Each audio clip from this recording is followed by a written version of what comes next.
Ladies and gentlemen, welcome back to The Lost. For those of you who may be new to our podcast, we are a primarily lore-based podcast that comments upon the world of Mortal Kombat, its universe, its characters, and their histories. Within the fascinating fictional Mortal Kombat universe, as well as the less interesting, shitty, real universe. And tonight, we continue our dissertation on Shao Kahn. We'll be covering his appearances outside of the original timeline where we left off last time, in both Shaolin Monks and Mortal Kombat vs. DC Universe, as well as his appearances in the Netherrealm timeline from Mortal Kombat 9, not X because he's not there, to MK11. So, our first topic for tonight's discussion is Shao Kahn in MK Shaolin Monks.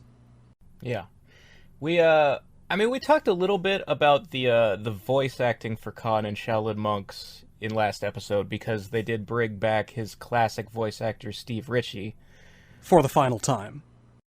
I mean, as time passes and technology changes as well, the voice does have a slightly different sound to it. Still good. Still sounds like him, I think. It was missing reverb. It was the first time that I noticed that Shao Kahn kind of sounded different than I was used to hearing him. It did sound a little less of that, hollow echo. Yeah. Which again is a technological, that's like a post-processing addition that you would make. And it did in the old arcade games, it sort of made his voice sound more far away and booming and loud, like it sort of fit the atmosphere of the outdoor arena and the idea of it like echoing off the walls and that kind of thing. I still do maintain that Steve's original performance sounded a little bit Eastern European, and that was kind of lost. I think the R rolling was still there in places. There's quite a bit more of Shao Kahn's voice in Shaolin Monks than there was in 2 and 3 because all throughout the game he's announcing that character action combo system. Yes. Where they're taking the old calls of like excellent, outstanding, and there's like 10 to 20 different levels of it. Mm-hmm. I cannot remember them all. But no, it's been so many years. I need to play that game again. Yeah, but Kahn's main role in the story of Shaolin Monks doesn't show up until the very last level, which is a significant departure from the story of Mortal Kombat 2, which Shaolin Monks was supposed to be a retelling of. You can say that about so many details in Shaolin Monks. Most famously, as I'm sure we're all aware, the plot of Mortal Kombat 2 is that the survivors of MK1 are specifically invited to come to Outworld to compete in another tournament with the rules changed so that instead of you have to win 10 to conquer Earth, Shang Tsung is like, this will be the last tournament, all or nothing. If we win, we get Earth in 1. If you win, we can never challenge again. But also, we want to have it on our territory, and we want Shao Kahn to be the referee and the final boss.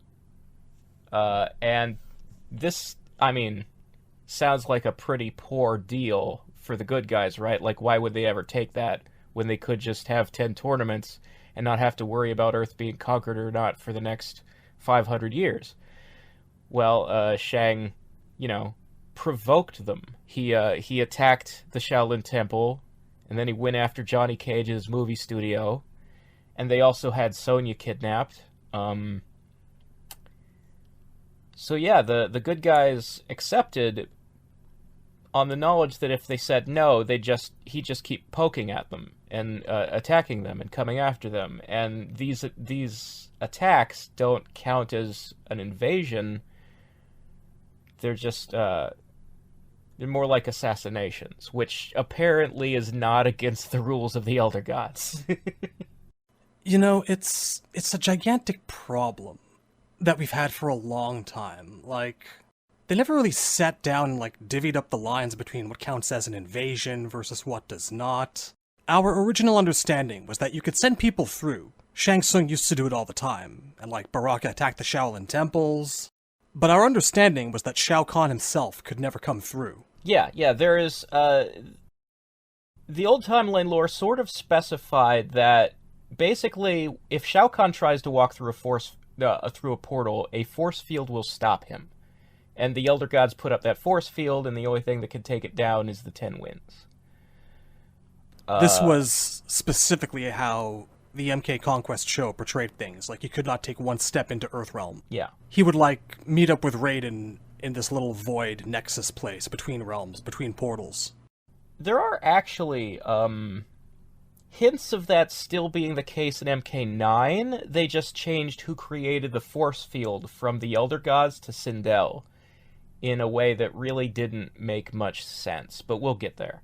Yeah, but it's a whole thing. My assumption was always that Raiden can and will, attack the attackers back. That's his main job, to prevent invasions, is he'll just go after you if you come in and trespass and try to kill a bunch of Earthlings. But Shang Tsung, Tobias specified in the lore of mythologies that Shang Tsung and Quan Chi are both what's called a free-roaming sorcerer. And the free-roaming part of that means that when they open portals to other realms, the gods can't sense their portals. They're basically, they have a stealth mode. So they can sneak around from realm to realm, and the gods won't know they're there until it's too late. So that's how they sort of can attack the Shaolin Temple and do things like that, and Raiden won't catch it in time. Quan Chi was a free-roaming sorcerer. They didn't specify that anywhere about Sung, though. Yeah, no, it's definitely in there that it's... In fact, the first uses of the phrase free-roaming sorcerer, I couldn't tell you exactly where they are in the lore, but I know they predate mythologies, and they were said about Shang before they were said about Quan Chi. I'll take your word for it. I do specifically remember it being mentioned about Quan, though. Yeah. So, But the reason I bring all this up, specifically that Mortal Kombat 2 was about the Earthrealmers being invited to a tournament in Outworld, is because in Shao Kahn's first scene in Shaolin Monks, when you finally get to the last level, here it comes. He gives this speech that begins with the words, "Your presence here is unwanted, uninvited." See, the plot of MK Shaolin Monks, as opposed to the plot of MK2, oh god, is that Shang Tsung has, completely of his own volition, lured Liu Kang and Kung Lao into Outworld and tricked them into running around killing Shao Kahn's captains. Baraka, he fights Katana Millennia and Jade, you fight Reptile, all the major MK2 characters, you fight them, and you do fatalities on most of them, because Shang wants to steal their souls and get stronger so that he can overthrow Shao Kahn. Yes. That's the plot of Shaolin Monks, and that is not the plot of MK2, which, again, Shaolin Monks was supposed to be a remake of. The last picture in the MK2 Attract mode, when they're talking about the story, the text says, Shang Tsung's new plan is to lure his enemies to compete in the Outworld, where they will meet certain death at the hands of Shao Kahn himself. Yeah. And this is right under a picture of Shao Kahn, fists on hips. Yeah. This plan has his seal of approval, folks. And the picture right before that one is of Shang on his knees telling Kahn his plan, so that Kahn will spare his life instead of executing him for failing to win the Mortal Kombat tournament. But no, your presence isn't wanted. And this scene is repeated again in the canon comic book by John Tobias. We actually see Shang tell Kahn the plan, and Kahn is like, All right, let's invite Let's them to do a it. tournament and conquer Earth. But not according to Shaolin monks. Special universe that it is. But no, unwanted, uninvited. You know, with the revelations in 11 about there being countless timelines, I personally take the stance that Shaolin monks is its own canon little universe, and it's the brain-damaged one. Oh, absolutely. Everybody. Rand McNally, hamburgers eat people. Everybody in Shaolin Monks was dropped on their head as a baby. Let's not forget everybody's favorite scene where Baraka stabs a guy, sets him on fire, and throws him 50 feet. And Liu Kang or Kung Lao, depending which one is player 1 and player 2, runs up to the dead body and goes, "Are you alright?" Remember when Reptile was like, "I do not serve Shang Tsung." Yeah, that's Bitch, yes you do! That's definitely what his bio said in MK2, that he doesn't serve Shang Tsung. It was You're Doing It Wrong, the video game. So wonderful. But, to the point of Shao Kahn himself. Steve Ritchie does deliver a good performance, and I want to point out that starting with this game, in this and all subsequent games, they really start highlighting Shao Kahn as a guy that loves to give his people the bread in circuses, you know? Yeah. He loves playing to the crowd, he loves hyping them up. There's a definite emphasis on the fact that these fights are taking place in the Colosseum. He's, Kintaro and him are looking at the stands and waving to the crowd, and they're saying... He has a line where he's like, an emperor must, if even only once every 1,000 years or so, listen to the will of the people. It's so good. He gives that as the excuse why he's going to fight them. Because everybody's cheering for it to happen. My people have spoken! While they're all chanting for Kintaro. Yeah. It's great. But as to the fight itself, holy shit, people. Well, for starters, in order to beat the final battle of Shaolin monks, it's a miniature boss rush. You have to fight Shang Tsung, then Kintaro, then Shao Kahn, 3 fights in a row, not unlike the end of the MK2 ladder. They got that right. Except you have to do it in a row with no health boosts or saving in between. So if you get all the way to Kahn and he beats you, you have to fight Shang and Kintaro again too. I'm remembering that Kintaro was not particularly much of a challenge, but I don't know, maybe because I fought him so very many times.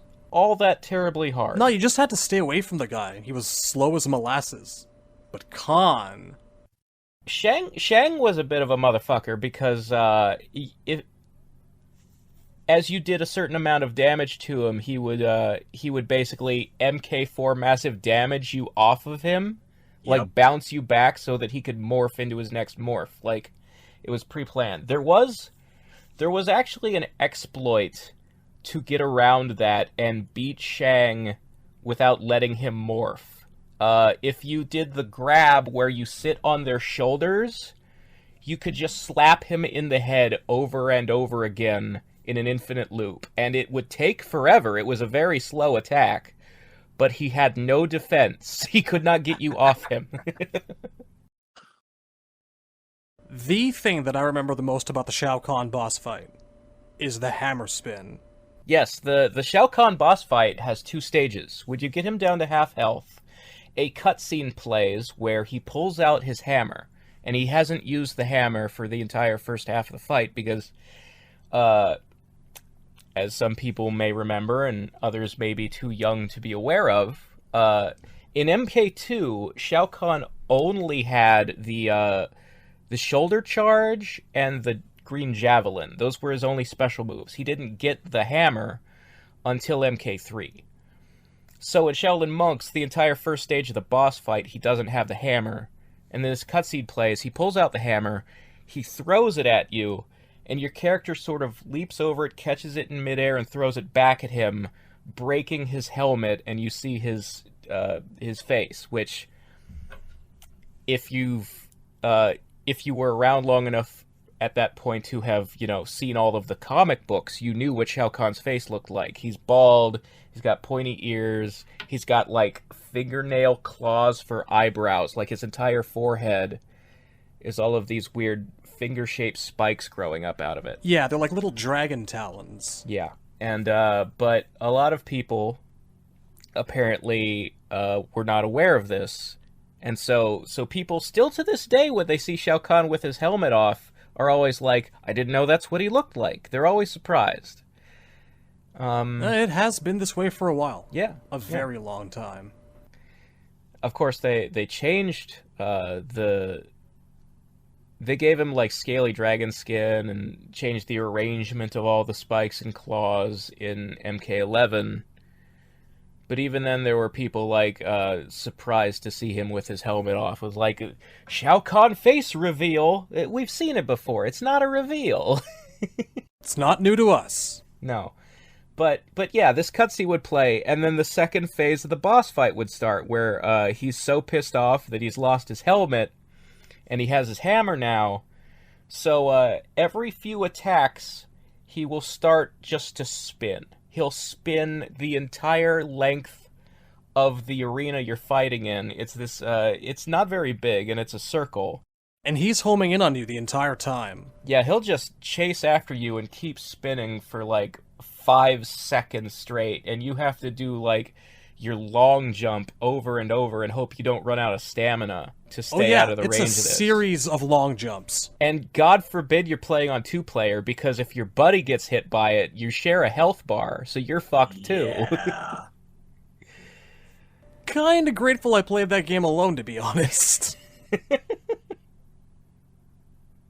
It's fun in co-op, but that boss fight, it's a liability. Yeah. Better know how to work together and be real Shaolin monks. Yeah. But it's a fun, memorable fight. It's actually, yeah, it is challenging, but in, like, the good way, the fun way. I really enjoy that fight. But, once you beat him... I actually find that throughout most of Shao Kahn's history, his boss fights are usually like that. Like, challenging but fun. Yeah. But he drove me nuts in MK9. For the most part, they've done a good job making, like, Kahn feel like a boss fight when he is the final boss of a game. Yeah. Like, Corrupted Shinnok in MKX was kind of weak sauce, and Chronica was nothing to write home about. But MK9 Kahn, those were definitely the best boss fights of, like, the NRS era. Totally. So much fun. Drove me insane at first, but like the original games, he was very beatable once you could figure out his shtick. Oh yeah, there are exploits, and tons of them. I mean, that's why Shao Kahn even has the taunt where he'll point at you and you suck, or he'll just put his hands on his hips and laugh. That's you get a free hit. Half the time, once you actually knock him down in 9, all you need to do is just jump over him once he gets up. Because he will start to do stuff once he does so. I also which find was that, very much the case in MK2 and 3. Projectile spam works pretty well in 9, too. Also true. Just gotta mind that hammer. Yeah. It's unblockable. There is one detail about the monks fight that we didn't mention, is that so the fight before that with Kintaro ends with you ripping Kintaro's head off. Ah, yes. So for the entirety of the Shao Kahn boss fight, Kintaro's head is sitting on the ground, and you could pick it up and throw it at him. And it'll stun him for a moment and let you get a free combo in. And if you, like, throw this thing and it disappears, it'll respawn to make sure you always have a Kintaro head to throw. He's got your back. And you can actually get a health pickup if you rescued Sonya earlier in the game. Oh yeah, Sonya and Kano will not be at where they're usually chained up in the arena. Instead, there will be a health pickup next to Sonya's fucking pillar or whatever. And there's nothing over where Kano used to be but a bottle of urine.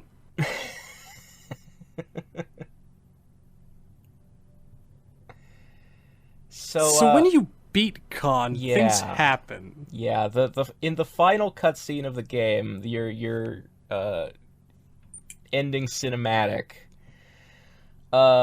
Raiden is suddenly standing in the arena, and he wasn't there a moment ago, and he starts shooting Shao Kahn with lightning and just, like, interfering in the fight. Fuck it, it's my turn now. And for some reason, his lightning turns Shao Kahn into stone, and then, Just doing the MK2 ending bit here. Yeah, and then Liu and Lao, double jump kick it, the stone statue to shatter it, and, a bunch of, like, souls fly out of it off into the sky.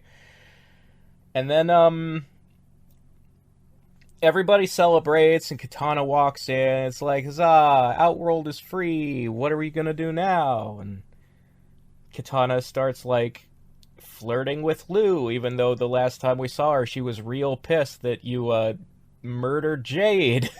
By stabbing her through the eyes with Melina's eyes. Yeah, just the unnecessary violence. Got over that really quickly. Really quickly. And then Johnny makes some crack. She's fucking hot, and she's interested in that nerd. Didn't somebody mention a twin sister? And then he walks off looking for Melina, I guess. We've seen enough fan-created comic panels to know where that went. But there's, like, a cute moment where they're like, so who won the tournament? Was it Liu Kang or was it Kung Lao? And Liu says Kung Lao won, and Kung Lao says Liu won. You know, they're getting along now because they've been bitching at each other the entire game. And that's the power of friendship. Yeah. So they walk off to celebrate, and then Deadly Alliance costume Quan Chi walks in and picks Shinnok's amulet up out of the stone rubble that used to be Khan's body. And then that's your cut to black. And it's, Too many questions. Obviously, if you know anything about the story of the amulet, you know that, Quan Chi already had it because of mythologies. Shao Kahn has never had it. Why would he have had it during MK2? That little mysterious stinger for the potential sequel doesn't make any fucking sense.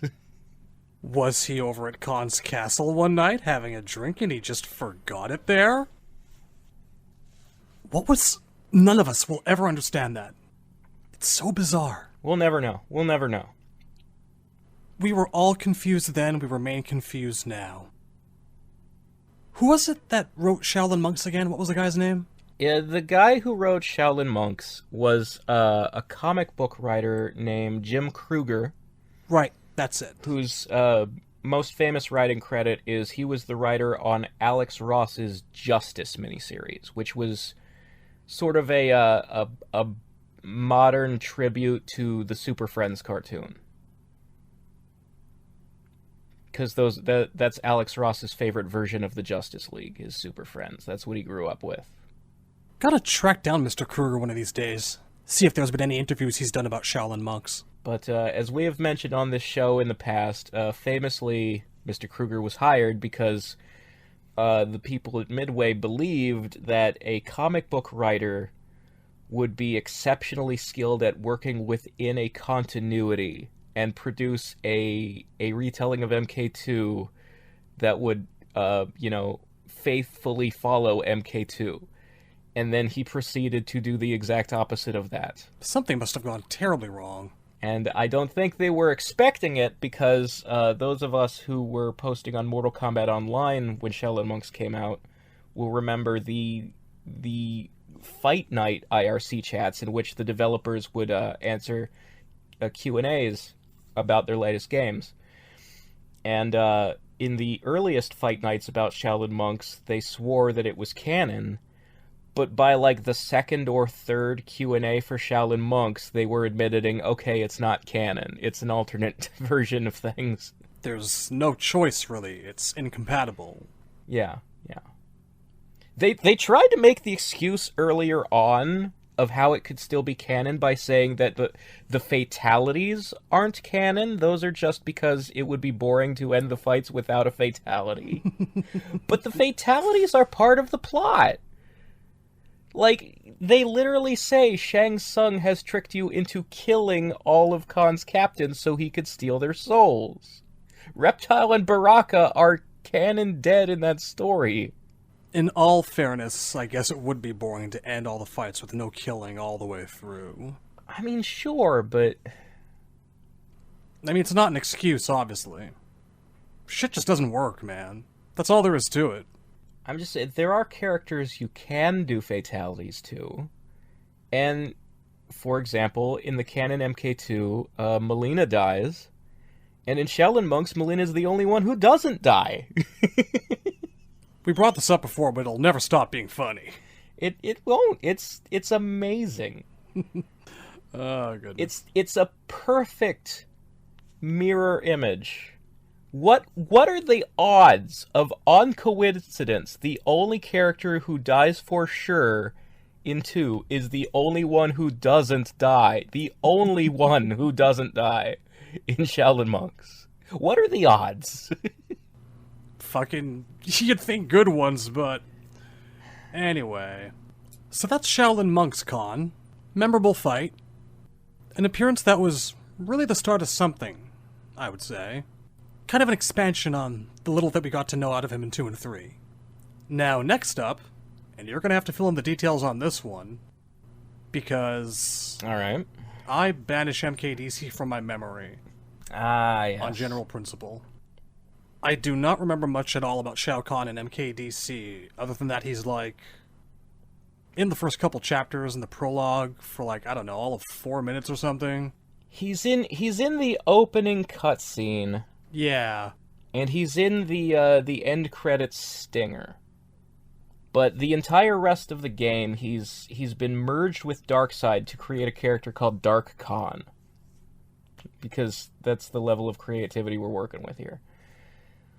So, let's start with the biography. Yes, he does have one of those. He's a playable character. Yes, so, Shao Kahn's bio in Mortal Kombat vs. DC Universe reads as follows. Emperor Shao Kahn's lust for power is matched only by his ruthlessness. For ages he conquered other realms and merged them with Outworld. Eventually he turned his attention to Earthrealm. To stave off invasion, Raiden convinced the Elder Gods to enforce the rules of the Mortal Kombat tournament. Only if Shao Kahn were to win the tournament could he take Earthrealm. But Liu Kang defeated Outworld's champion Shang Tsung, dashing any chance of Shao Kahn's victory. Enraged, Shao Kahn disregarded the Elder Gods' warnings and mounted an invasion. Defeated once again by Raiden and his allies, he was seemingly ripped apart by his own portal, but the realms are never truly safe from the evil that is Shao Kahn. So that last bit there, ripped apart by his own portal, that's the opening cutscene. We'll get to that. But there's a couple things that I want to specifically point out here. And to do that, I have to also read Raiden's bio. Alright, because just going through cons here seems pretty cut and dried. It's the con we know. It seems fairly cut and dry. It does skip MK2 and go straight from 1 to 3. And I'll get to that. But Raiden's bio...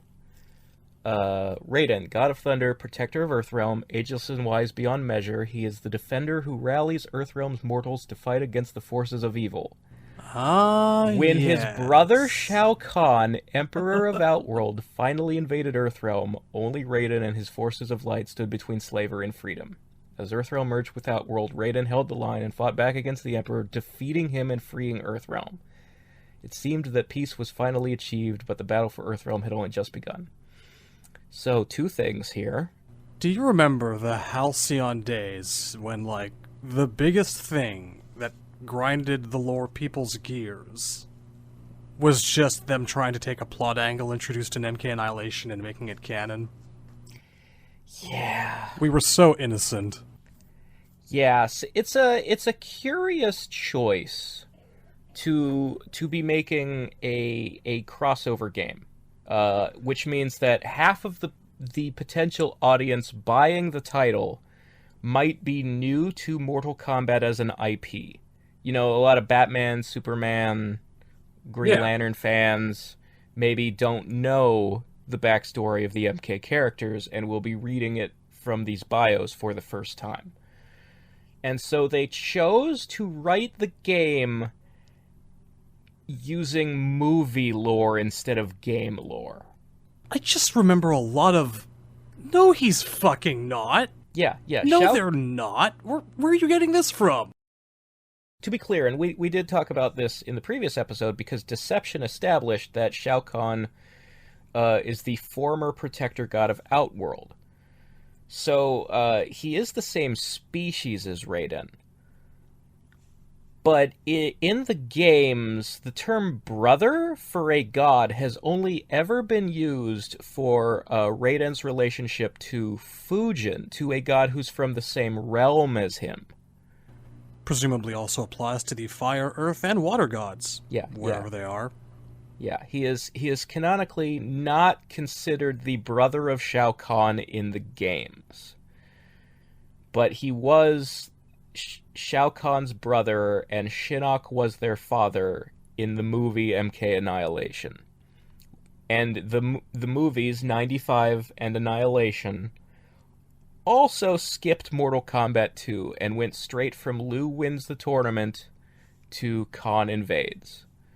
It does seem like for a really brief period there, they were just considering taking the lore that people knew from the movies mostly and just going, let's run with it. It feels a little bit like... So, MK vs. DC did a lot of little things where it was creating its own mini timeline for the Mortal Kombat characters. So, like, theoretically, MK vs. DC takes place immediately after a version of MK3. But you look at Sub-Zero's bio, and he's still working for the Lin Kuei. The Cyber Initiative has not happened yet. Scorpion's bio is more... So, before MK9, it was not normal to portray Scorpion as working directly for Quan Chi. Like, it was understood that Quan Chi is the one who gave him the powers of a Spectre and resurrected him, so that he could assassinate Bi-Han at the tournament. But Quan Chi, the only game where Scorpion actually, like, serves Quan Chi as a henchman and has to take orders from him and isn't his own independent entity, is MK4.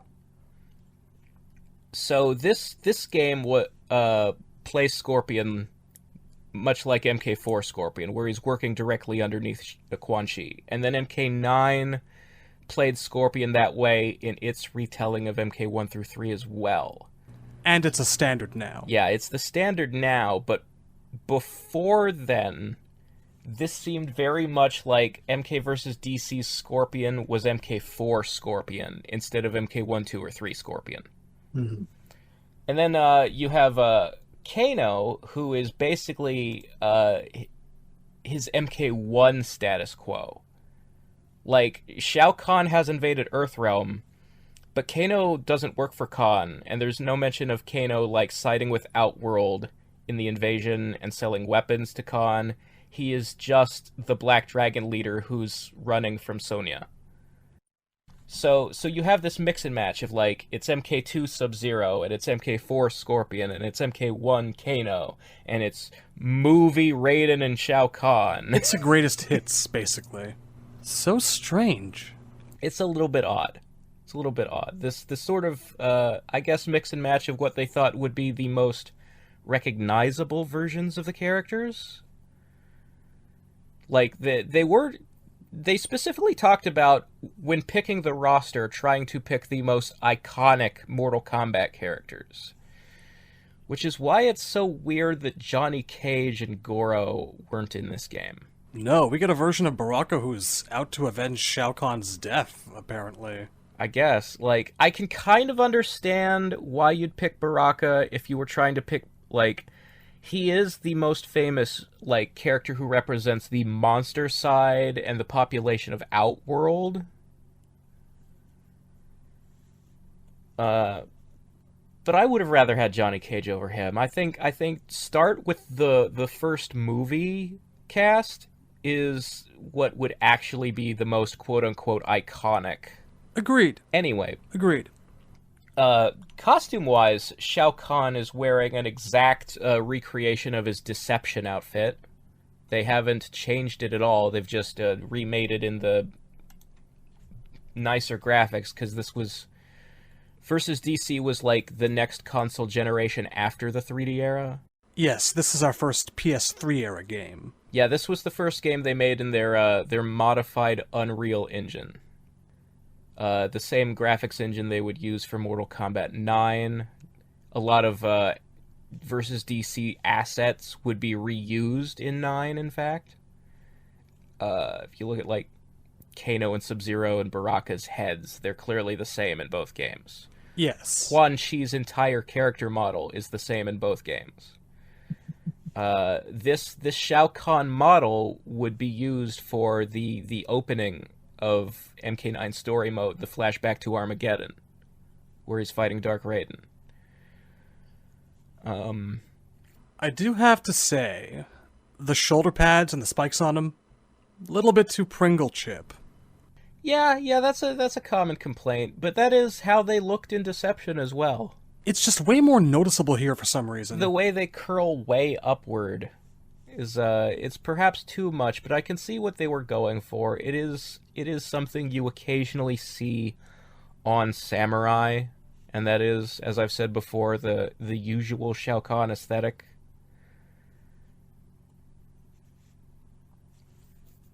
But yeah, I think Shao Kahn had the same voice actor in Versus DC that he has in 9. There was a lot of carryover between those two games, but it is just quite strange that for the bios, the backstory between him and Raiden, they decided to go with the Armageddon brothers thing, because they've never done it. They've never had them be brothers in any game before this, and they're not brothers in any game after this either. It's just this one. There was a bit of a stink about it, and I wager that they just decided to drop it after they tried it. Well, nobody's ever liked that plot point, so there was a quite rightful stink. Yeah. He's still got a fair bit of the samurai aesthetic about him here in MKDC. Yeah, it's... I do think that the skull being both on the belt and on the straps mid-chest, bit redundant. But otherwise pretty good. Still feels like samurai. So I've often said that the MK2 and 3 Shao Kahn outfit is the best one he's ever had, that it was perfect on the first try, and every subsequent outfit is trying to fix something that isn't broken, ends up making it worse. Minus the booties. The main detail that makes me always say that is the skull buckle in the middle of his, like, chest straps. The one in MK2 and 3 has this steel octagon shape that is very, very memorable and very graphic designy. It's just very nice looking. And every game from Deception on, they replaced it with just a very generic, like almost a shield kind of shape. Or, in fact, in 11, there's no buckle at all. It's just a skull mounted in the middle of two brown X straps. Yeah. There's no like, border around it of any kind. And it's just boring, man. I feel like the crest on his forehead got a slight adjustment between Deception and MKDC, I think. It seems to be wider, more pronounced. Perhaps.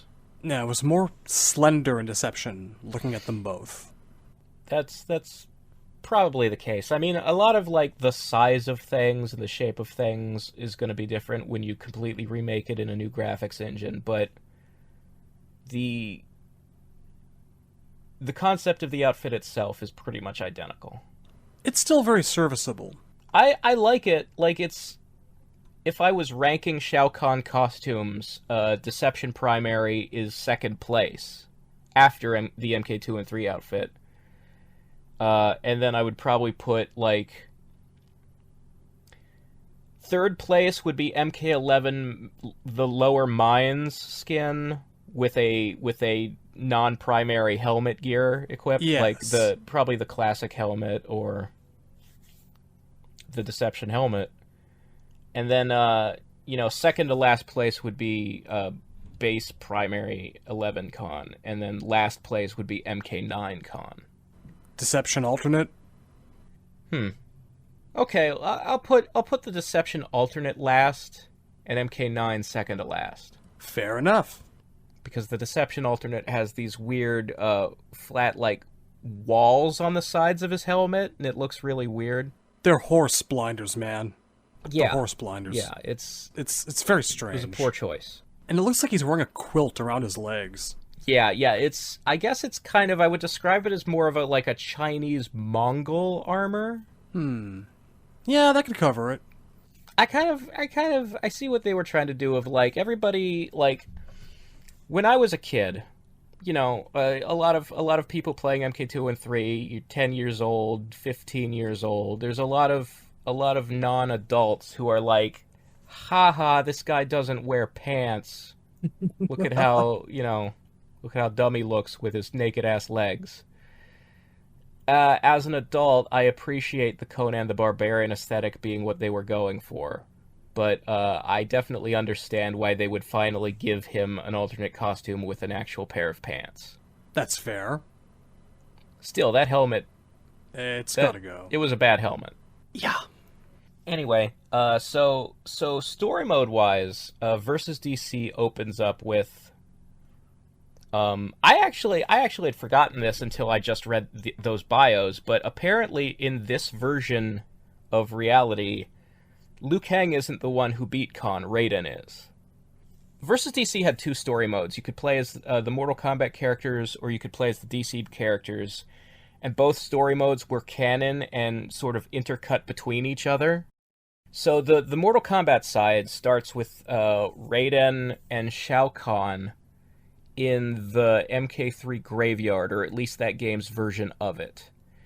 And Shao Kahn has been defeated, and he's, like, crawling away, and Raiden's, like, giving this, "We've beaten you, go back to Outworld" speech. Or it's not go back to Outworld, it's like he's saying, "I'm about to finish you off, you won't threaten Earthrealm ever again." And then, like, Quan Chi is there, because I guess Quan Chi was helping Shao Kahn invade. It's very... In retrospect, you can see a lot of, like, telegraphing the things that they would retcon and fuck up in MK9. Because in the old timeline, Quan Chi had nothing to do with the invasion. Like, he sent Noob Saibot and resurrected Millennia to work for Kahn during MK3, but... They were basically advanced scouts. Yeah, but they were supposed to, like, if it looked like Kahn was going to win, they were supposed to sabotage it, because Shinnok didn't want Kahn to take Earth, he wanted Earth for himself. So they were actually moles. But in Versus DC and 9, it's like, no, Quan Chi was, for some reason, actually aligned with Shao Kahn? I think that they started envisioning him around this time as this sort of intermediary between the Netherrealm and Outworld. I don't know that the motivation is there to justify it. That's all I'm saying. It doesn't seem like a thing that would make sense to further Quan Chi and Shinnok's goals. Like, I sort of got how it worked in 9, where their real plan was, we know Khan's gonna get his ass beat, and when he does, everybody who died during this fight, their souls will be ours. Yeah. I got that, but you can do that without having Quan Chi show his face every 15 fucking minutes in a retelling of 3 games that he wasn't there for. It's just that they love the bald bastard, you know that. There's another way to do it, though. Like, just have him as a cameo in Scorpion and Noob Saibot's stuff. You don't have to overdo him. Play it subtle, for fuck's sake. Alright, let's get back to Kahn. Yeah, so Quan Chi being there, like, distracts Raiden so that Shao Kahn can try and run away. And when Kahn makes a portal and tries to run through it, Raiden turns around and zaps the portal. And this causes the portal to become, like, destabilized. And you find out in the DC side that, what a coincidence, at the exact same moment in the DC universe, Darkseid was trying to escape through a boom tube, and Superman shot it with his heat vision, and it destabilized the boom tube. So these two supervillains in their respective universes are both trying to escape through portals that are breaking down and warping. And it caused the two of them to fusion dance into Dark Kahn. And Dark Kahn, because he fused Darkseid's realm of Apocalypse and Shao Kahn's realm of Outworld, are also fusing. And the longer this goes on, the longer the DC universe and the Mortal Kombat universe as a whole begin to fuse. And that's the plot of MK versus DC. And there's also this weird thing going on where the source of Dark Khan's power is a mind control energy called the Rage. And it's this glowing yellow... Christ Jesus. Fucking sunny delight coming out of his veins that with which he can possess people and make them irrationally angry so that they will fight each other more often. And the more that people fight, the faster the two universes merge. Face each other or face me. It makes no difference. You will fight. Anyway, what proceeds is several hours of the MK characters and the DC characters both acting like complete morons, each one assuming that the other group is invading their world and as the bad guys, and neither side actually asking, who are you, why are you here, what do you want? That conversation never happens between any two characters in the entire fucking game. I watched that story mode once, on purchase. Never again. It's not worth my attention. That was rough. I'm just gonna say, as regards Dark Khan, he looks like Blaze in a stone onesie. Yeah, he's just terrible. He's just Blaze again. He's just a big rock man with a lot of glowing lava cracks in him.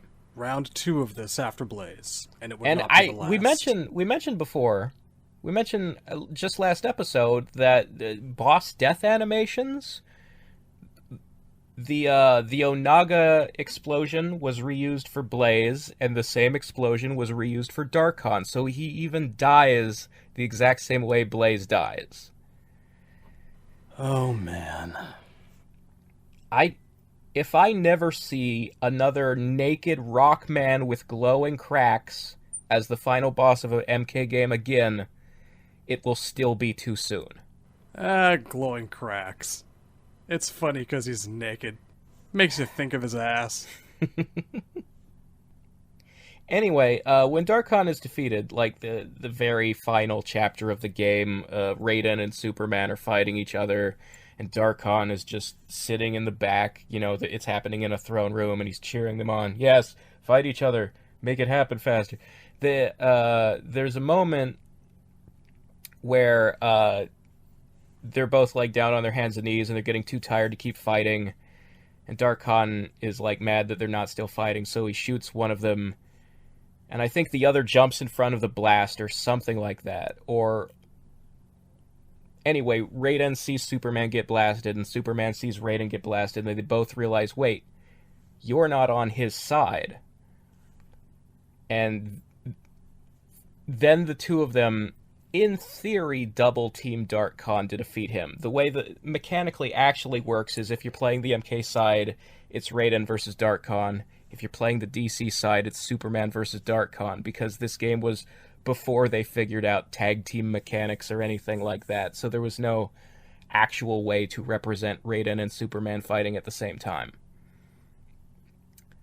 But when they beat Dark Khan, he is magically separated. The two worlds are separated, and each of the two separate story modes has a credit stinger.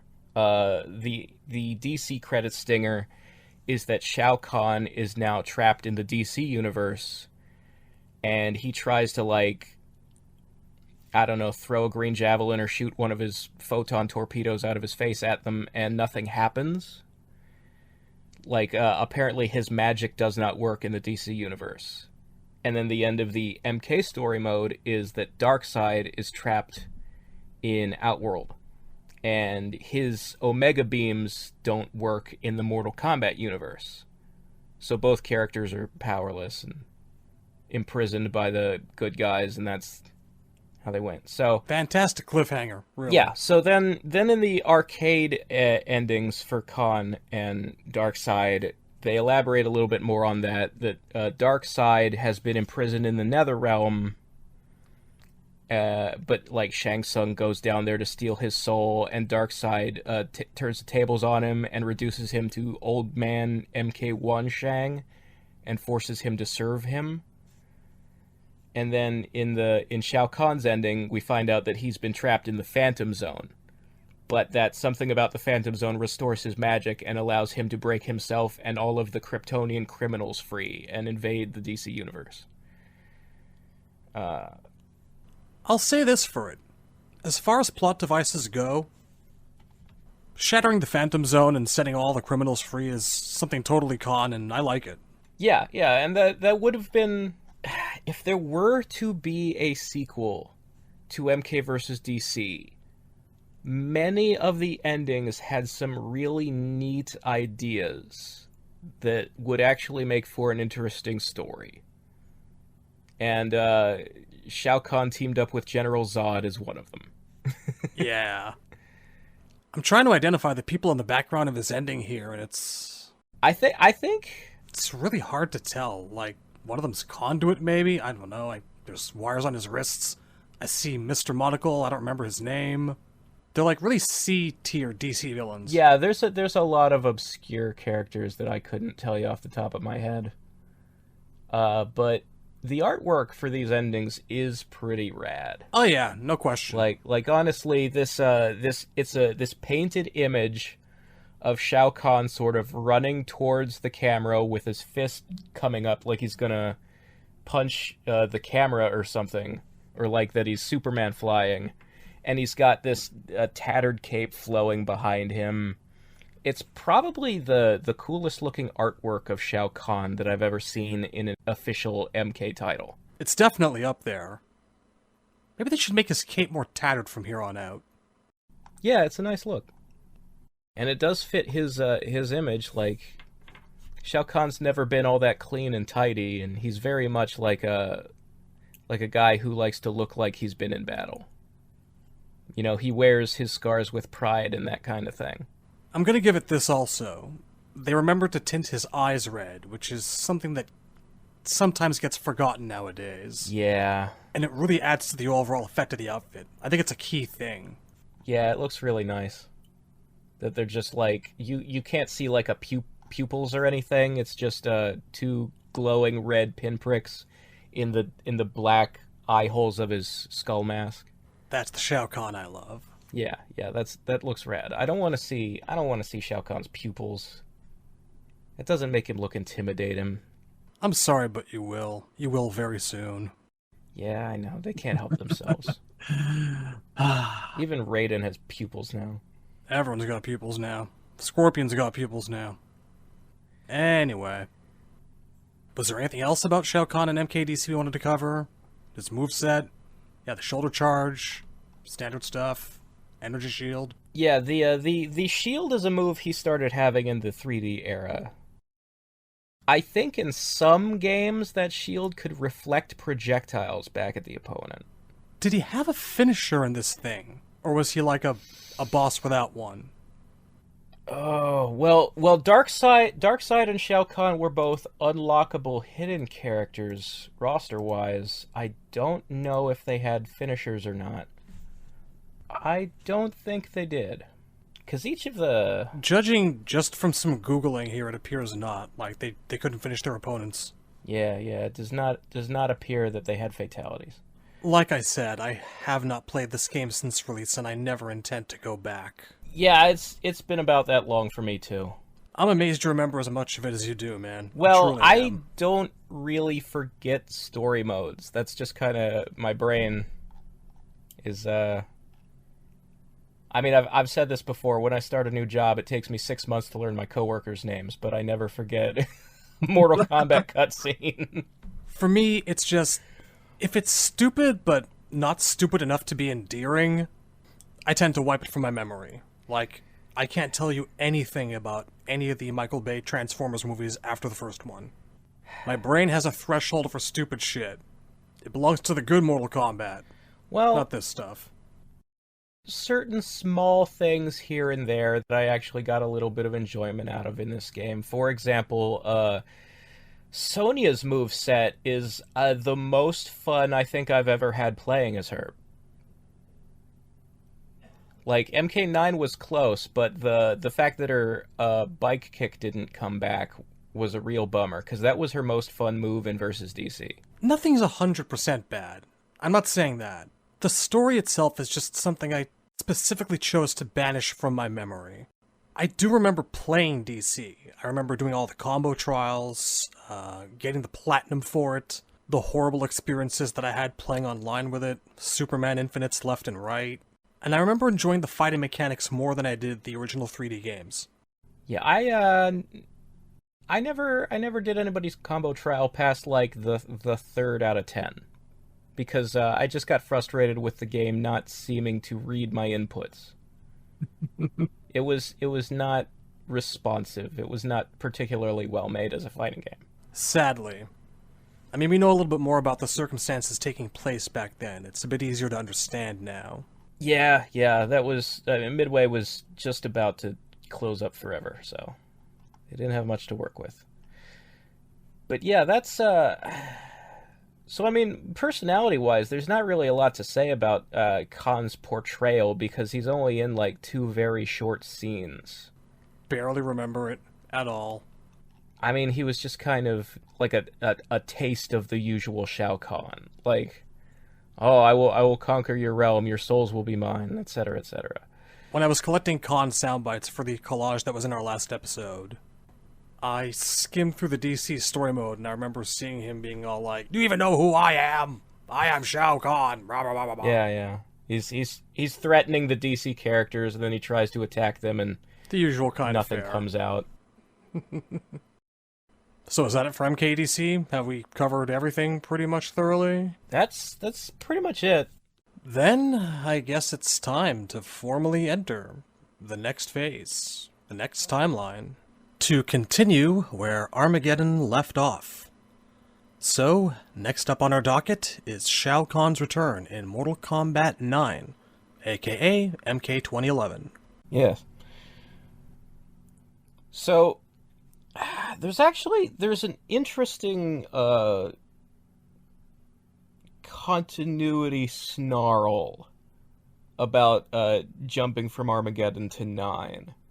Mm-hmm. And it's something that I suspected all along, like for the past, what has it been now, 12 years? 12 years just the other day. But was finally confirmed by Sean Kittleson, the writer, one of the 2 writers of MK11 when it came out. And it's that because now that Chronica exists, and it's been established that she has rebooted the timeline many times, which you can see in countless times in that cutscene of all the different Raidens fighting all the different Liu Kangs. Apparently, Armageddon and MK9 are in fact not directly connected. Like the Armageddon that we see in the opening of 9 story mode is a second Armageddon. So according to Kittleson, Chronica has actually fucking used her hourglass to restart the universe between every single game, and that's his catch-all excuse for any time there's been a retcon and 2 different games don't match up. It's all canon, folks. Yeah. But specifically, MK11 confirms that versus DC did happen, that it is one of the timelines where Raiden and Liu Kang fought each other. You can kind of see it in the cutscene. It's the one with the it's the one that looks the most like an empty void with a purple sky. That is supposed to represent the mashed up version of Outworld and Apocalypse, which in the game MK vs. DC actually had visible wreckage from the combat tomb as part of that arena. I had forgotten that. But the 11 version doesn't show that. It's very empty. It's just a purple sky kind of area. It's like how they use Shao Kahn's MKDC model in 9. Close enough. There's also some dialogue that Liu Kang said to Raiden in MK vs. DC story mode, where Raiden was about to attack Shang Tsung, and Liu's like, he's not our enemy this time. And that dialogue is directly re-spoken in 11 when Liu Kang is trying to stop Raiden from attacking Scorpion. And Raiden is sort of going mad with Shinnok's amulet and stuff at the Fire Gardens. Right. That dialogue was reused because Kittleson wanted to directly reference the fact that, yes, he's quoting Versus DC because Versus DC is a real timeline that happened in the past, and these characters are starting to recover those memories. So that's why Versus DC is valid MK8. Because, a lot of people, especially Temp, have throughout the years complained that Armaageddon is MK7, MK9 is MK9. They don't like that it's called MK9. They think it should have been called MK8, and Versus DC shouldn't have counted as a mainline MK fighting game. There's that, and I think they also got tired of all of us nerds going, MKDC isn't canon. Yeah. Because it feels like a dismissal of hard work, and making any game is hard work. Anyway, the point is that Versus DC did canonically happen between Armageddon and 9. So the way the timeline actually goes is, as those of you who've played Armageddon Conquest may remember, Conquest mode ends with Taven beating Blaze. Like, that's not a what if. That's the final cutscene of the canon story mode of the game. Taven did beat Blaze. So in the original timeline, from Mythologies to Armageddon, it ends with Taven beating Blaze. And then Kronika uses her hourglass to create another MK universe, which gets accidentally crossed over with by a DC universe, and Kronika doesn't like the crossover. So once it's over, she uses her hourglass again to create a copy of the old timeline where certain things are different. This would explain why, Nightwolf and Sector and Cyrax and Shiva and Baraka are all at the 10th tournament in MK9 when they weren't in MK1. That's not... Them getting invitations would have happened before Raiden started receiving visions from the He Must Win amulet. So it can't have been caused by Raiden changing history. History has to already have been different from it was in MK1. There's a lot of stuff in 9 that's like that. Yeah, Melina being born... Exactly. Her whole... That radically changes her and Katana's backstory. So the reason for things in 9 being different... The reason there are retcons in 9 that disagree with the original MK1 through 3 is because the MK9 universe is a second version of that timeline. So Taven won Armageddon, Kronika rebooted, Versus DC happened, Kronika rebooted again, and another version of 1 through Armageddon happened, except in the second version, instead of Taven winning, Shao Kahn wins that one. And that's the one. In that universe, Raiden has a medallion that he never had in the old timeline, and the reason he has that medallion, and this is addressed in MK11 Versus intros, the medallion was given to him by the Elder Gods because Kronika planned it. Because, I don't know, she wanted to try something other than using her hourglass for once? The reason why she gave the medallion to Raiden in MK9 happened is never explained. I mean, knowing how things went for Raiden in 9, maybe she just wanted to see him suffer. Yeah, I don't know. Maybe she just wanted to try a different method of avoiding Armageddon, as opposed to just Because obviously if she's rebooted and Armageddon happened again, it's like, well, using the hourglass didn't stop Armageddon. Let's see if this stops Armageddon. You know, maybe it was something like that. It doesn't matter. The point is, the version of Armageddon that Shao Kahn wins is the second time we're seeing Armageddon. Indeed. It's not the same as the actual Armageddon game. They're two separate universes. So then the he must win thing happens, and the plot of MK9 begins. And the interesting thing about the way Shao Kahn is portrayed in MK9 for me is that in the previous episode we talked quite a bit about how there's been a dumbing down of Shao Kahn's portrayals, how over time he's gradually become less of a master sorcerer, like a... Less of a dark wizard sorcerer and more of a rampaging barbarian type. Yes, he's become more of just a dumb guy who swings his hammer. And we sort of accused the entire NRS timeline of that portrayal, but the truth is actually, like, looking back, MK9 Shao Kahn is still pretty faithful to the previous portrayals of Shao Kahn. He still does demonstrate a lot of sorcery and a lot of cleverness. The one major event in the game... Okay, well, there's two things in the game that sort of hurt that image. The first one, the more minor one, is them having Quan Chi involved more. Because, like we said last episode, Shao Kahn was originally the one who planned out Sindel's resurrection, and they'd been working on it for 10 years before it finally happens in MK3. It was all his idea. And it was a pre-existing backup plan. In MK9, they have no backup plan when Shang loses the 10th tournament.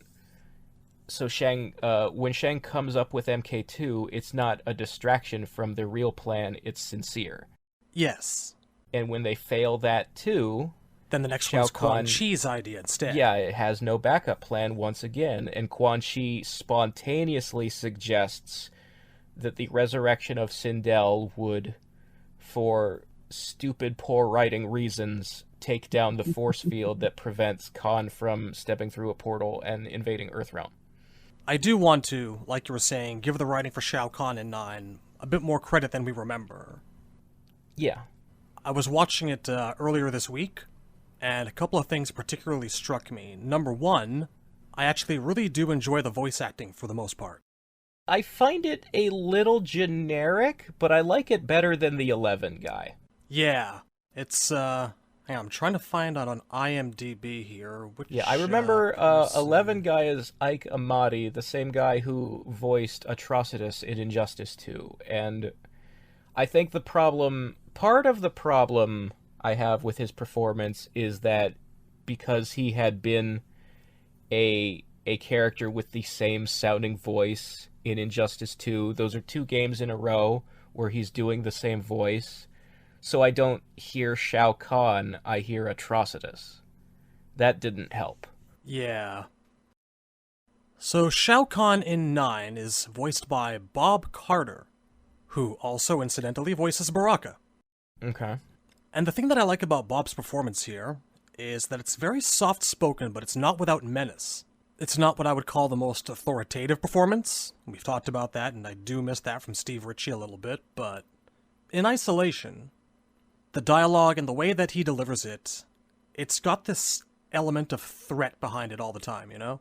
Yeah, he's not necessarily, his voice doesn't necessarily sound the best, or what I would want for Shao Kahn, but his acting is good. I found Ike Amati's acting in 11 very bland and samey for every line and every scene. There was no subtlety, there was no nuance. There's a couple of really, really excellent lines that he has. Like, the Elder Gods are mere toothless worms. How is it that Lin Kuei warriors walk so brazenly through my realm? Things like that. Like, he comes across as extremely eloquent in this game, and it's something that I really appreciate. There are a lot of scenes in 9 where he's speaking sort of through gritted teeth. Like, his voice is low, but the anger behind it, you can tell that he's just barely containing it, and he's just so pissed. It's so good. And it's a really... I think that was done very well, yes. I think, in general... Like I was saying, there were two things that I think hurt Shao Kahn's portrayal in 9, and Quan Chi taking some of his cleverness away from him was the more minor of the two. The big thing, the number one thing that I think hurts Shao Kahn's portrayal and makes him a less clever wizard and more dumb barbarian guy in 9... is the moment where Kitana has found out that Shang Tsung is making a clone of her in the flesh bits. And she drags Shang before Kahn. And Kahn, in that moment, outright admits, I'm not even your dad. Your dad was King Jared. And I don't even need you anymore if the clone has been successful. Throw her in the dungeon. We'll execute her later. This is actually also the origin point of the narrative, that Shao Kahn never wanted Kitana, but that he only kept her around because Sindel begged him to. Yeah. There are so many levels on which this is not a smart thing to do, to just admit to her face. But it also doesn't even, like, make sense for his character personality and motivation-wise. Because, Sindel has been dead at this point for thousands of years. So if you didn't ever actually want her, then A, why are you making Millennia? And B, why didn't you kill her after Sindel killed herself? Why didn't you get rid of her if you didn't want her? Why do you not only seem to want her, but are making a second one of her?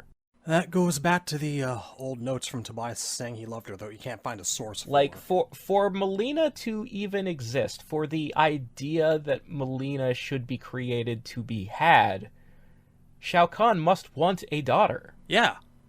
That's pretty basic. Maybe this is why they overcompensated and gave him 12 dozen orphans in 11.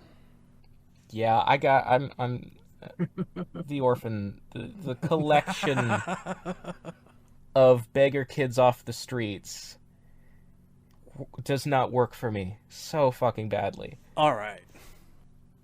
The next aspect of MK9 Con that I really do enjoy is the kind of take no shit, brutal, walk all over my enemies way that he's portrayed.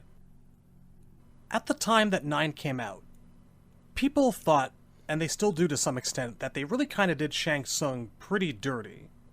And that came across in a couple of ways, like having Quan Chi steal a bit of his thunder for the MK3 plot, and the pertinent moment here, where Shao Kahn just kind of feeds Shang Tsung to Sindel to power her up.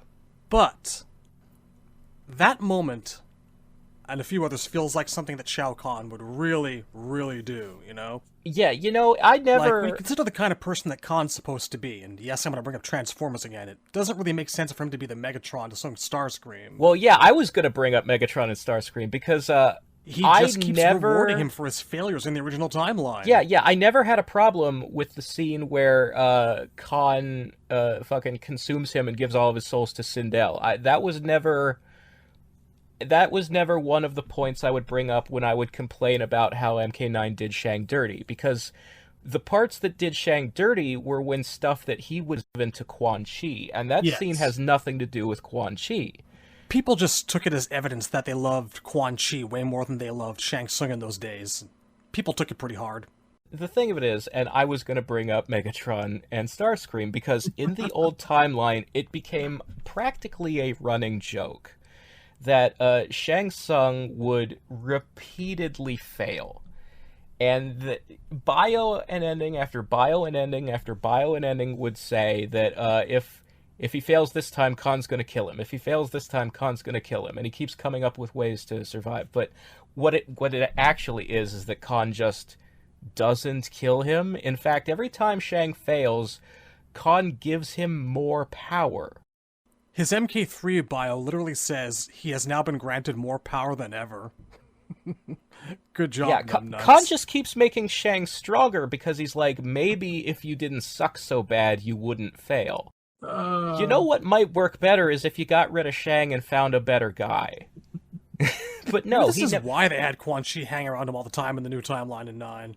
Even after, like, the biggest failure in the history of failures, when Shao Kahn loses MK3, Deadly Alliance says Kahn just stuck him in the dungeon for a couple years, and then he's like, well, I need him to run errands for me again, let him out. And then Shang left the palace and got his own fucking summer home out in the countryside. Just failing upwards. Promotion after promotion. And guess what happens when you keep letting that guy live? He teams up with Quan Chi and kills you. Yeah. So yeah, the fact that he finally gets fed up and just murks Shang. That's good. I liked that scene. That made perfect sense to me. Yeah, this is the Shao Kahn we've always wanted to see. You fail, he has no use for you. He takes no shit. There's also another moment where he orders Katana to execute a monk that she beats in the tournament. She doesn't even say no, she just hesitates for a couple seconds too long. And he's just like, bah! Yeah, he just grunts like, fuck this, and steals the monk's soul. Yeah. And he doesn't give Kung Lao more than 5 seconds to celebrate before he just snaps his neck out of spite after he beats Kintaro. Yeah, and after he does it, he's practically, like, looking straight at Raiden and is like, I got you. Oh, it's so great. Like, he is smiling. Yeah. It got me laughing in my seat. Like, he's smiling, raising his fists, the crowd's loving it. Yeah, he puts his arms out at his sides and rolls his head back like he's basking in it. Because he is. And then he looks straight at Raiden, and it's like a come at me bro moment. It's like, wonderful. I just killed your guy, what are you gonna do about it? Nothing, because you're a bitch. 9 Kahn is good Kahn. He's not perfect, but he's very No, I like, if he just hadn't told Katana to her face about Jared, if she had found out the way she found out in the old timeline, I would have no problems at all with how Kahn is portrayed in MK9. Like, he's a clever guy, he's ruthless, he's practical, he shows off his sorcery. It was fine. It was fine. You know, the one thing that frustrated me is, and as I've said, I think that his costume in MK9 is one of his lowest tier costumes. Yeah. Because none of his armor has the samurai styling, like the lamellar plates, like and the bolted or strung together with a rope that you see. All of that samurai aesthetic of the Japanese look was completely gone. And the reason that, in particular, the thing that galled me is that his render on the website, and there was a cinematic trailer of him fighting Raiden in the arena, it was pre-rendered CGI. And it's the old outfit. In those two things, he's wearing a different outfit. He's wearing a more classic-looking samurai MK2-ish outfit. And it's not in the game. I'm gonna play devil's advocate just for a bit here. I don't think his 9 outfit is without its charm. It doesn't touch the original, you know that, I know that. But there's things about it that I think that I kind of appreciate. The lining of the helmet, there's something almost pharaonic about it. It feels like they were trying to go for some sort of mixture between samurai and ancient pharaoh king. I don't Whether know or not they succeeded is up to the viewer. Yeah, I don't know if the two aesthetics meld together in a way that pleases me personally. I'm just saying that, like, in terms of bad 9 outfits, it's not in my bottom 5. Doesn't hold a candle to the original, and I appreciate the addition of, like, very long fangs on either side of the mask. That's pretty cool. I don't know, I always thought that was a little over the top. I think I said last episode that I preferred when the skull on his helmet was metal. Oh yeah. I like the silver shine much better than the actual bone. But, I I don't know. I also find, so he has cornrows made of stone at the top of his helmet, and I find those very distracting and goofy looking. Like I said, it's not perfect, but I've become, I suppose, kind of used to it. I mean, the cornrows are pretty weird. I feel like they were supposed to be emblematic of, I don't know, Medusa snakes coming out of the mask, maybe? Which, again, doesn't really suit him much. No, it's just flatly inferior to the MK2 costume. I don't think you should fix something that isn't broken. Well, I mean, they gave the guys some pants. Said you appreciated that. It's something. Well, that for an alternate costume. The primary doesn't need pants. He's supposed to look like Conan the Barbarian, but, Japanese. And with a skull mask. I do find that the spikes could stand to be sharper looking, and that they seem kind of short and dullish. There is something about it that kind of lacks the original sense of menace that the MK3 costume imparted so well. But I still wouldn't call it a horrible costume by any means. There's also an issue of, body proportions and body language that MK2 and 3 Shao Kahn was very tall. He was more so tall than buff. He was still a buff guy, and his blue screen actor was a bodybuilder, but his sprite was enlarged in such a way that it emphasized height over width. He verges on lanky just a little bit. Just a little bit. I like that look. Whereas from the 3D era on, he was more wide than tall, and they've been consistently giving him fighting stances where he's more hunched over, and that doesn't help either. Yeah. He just looks like he's gradually becoming the same size as every other fighter, and that he's not that towering presence anymore. I want him to look like he has this famous forward kick in 2 and 3. It's the thing that Reiko's MK4 fatality is based on. It's the thing that they made a fatality out of, because it just feels so forceful and impactful. Yeah, that standing straight up and lifting his foot to his chest and kicking out. Ha! That kick, he's so tall, that kick can practically hit the opponent in the face. And you don't get that from any game afterward, because he's just not that tall anymore. We installed a soundboard. Yes, Discord has soundboards. We promised to have fun with it. All right. I just want... I was about to say... Oh, God. Good times. Okay, what else? Khan's role in 9. I think we've covered most of the high points. It's about what you'd expect it to be. Yeah, I particularly enjoyed the speech he gives in the Armageddon scene at the beginning, and then he repeats that speech. End, It's like this bookends moment at the very end when he's fighting Raiden the 2 times. About the elder gods being mere toothless worms, and today I become the elder god. Just the sort of the magnificence, the epic scope of his goals. It's not just about taking Earthrealm. It's about Earthrealm is the last piece he needs to take the entire universe. And there's this sense. There's this disrespect, this disdain for the Elder Gods in his voice that implies a backstory. He's maybe bitter that they made him step down from his godhood, gods can't rule mortals. And he's like, oh yeah? Well, I will rule everything, and I'll get my godhood back, and I'll take yours too. Fuck you.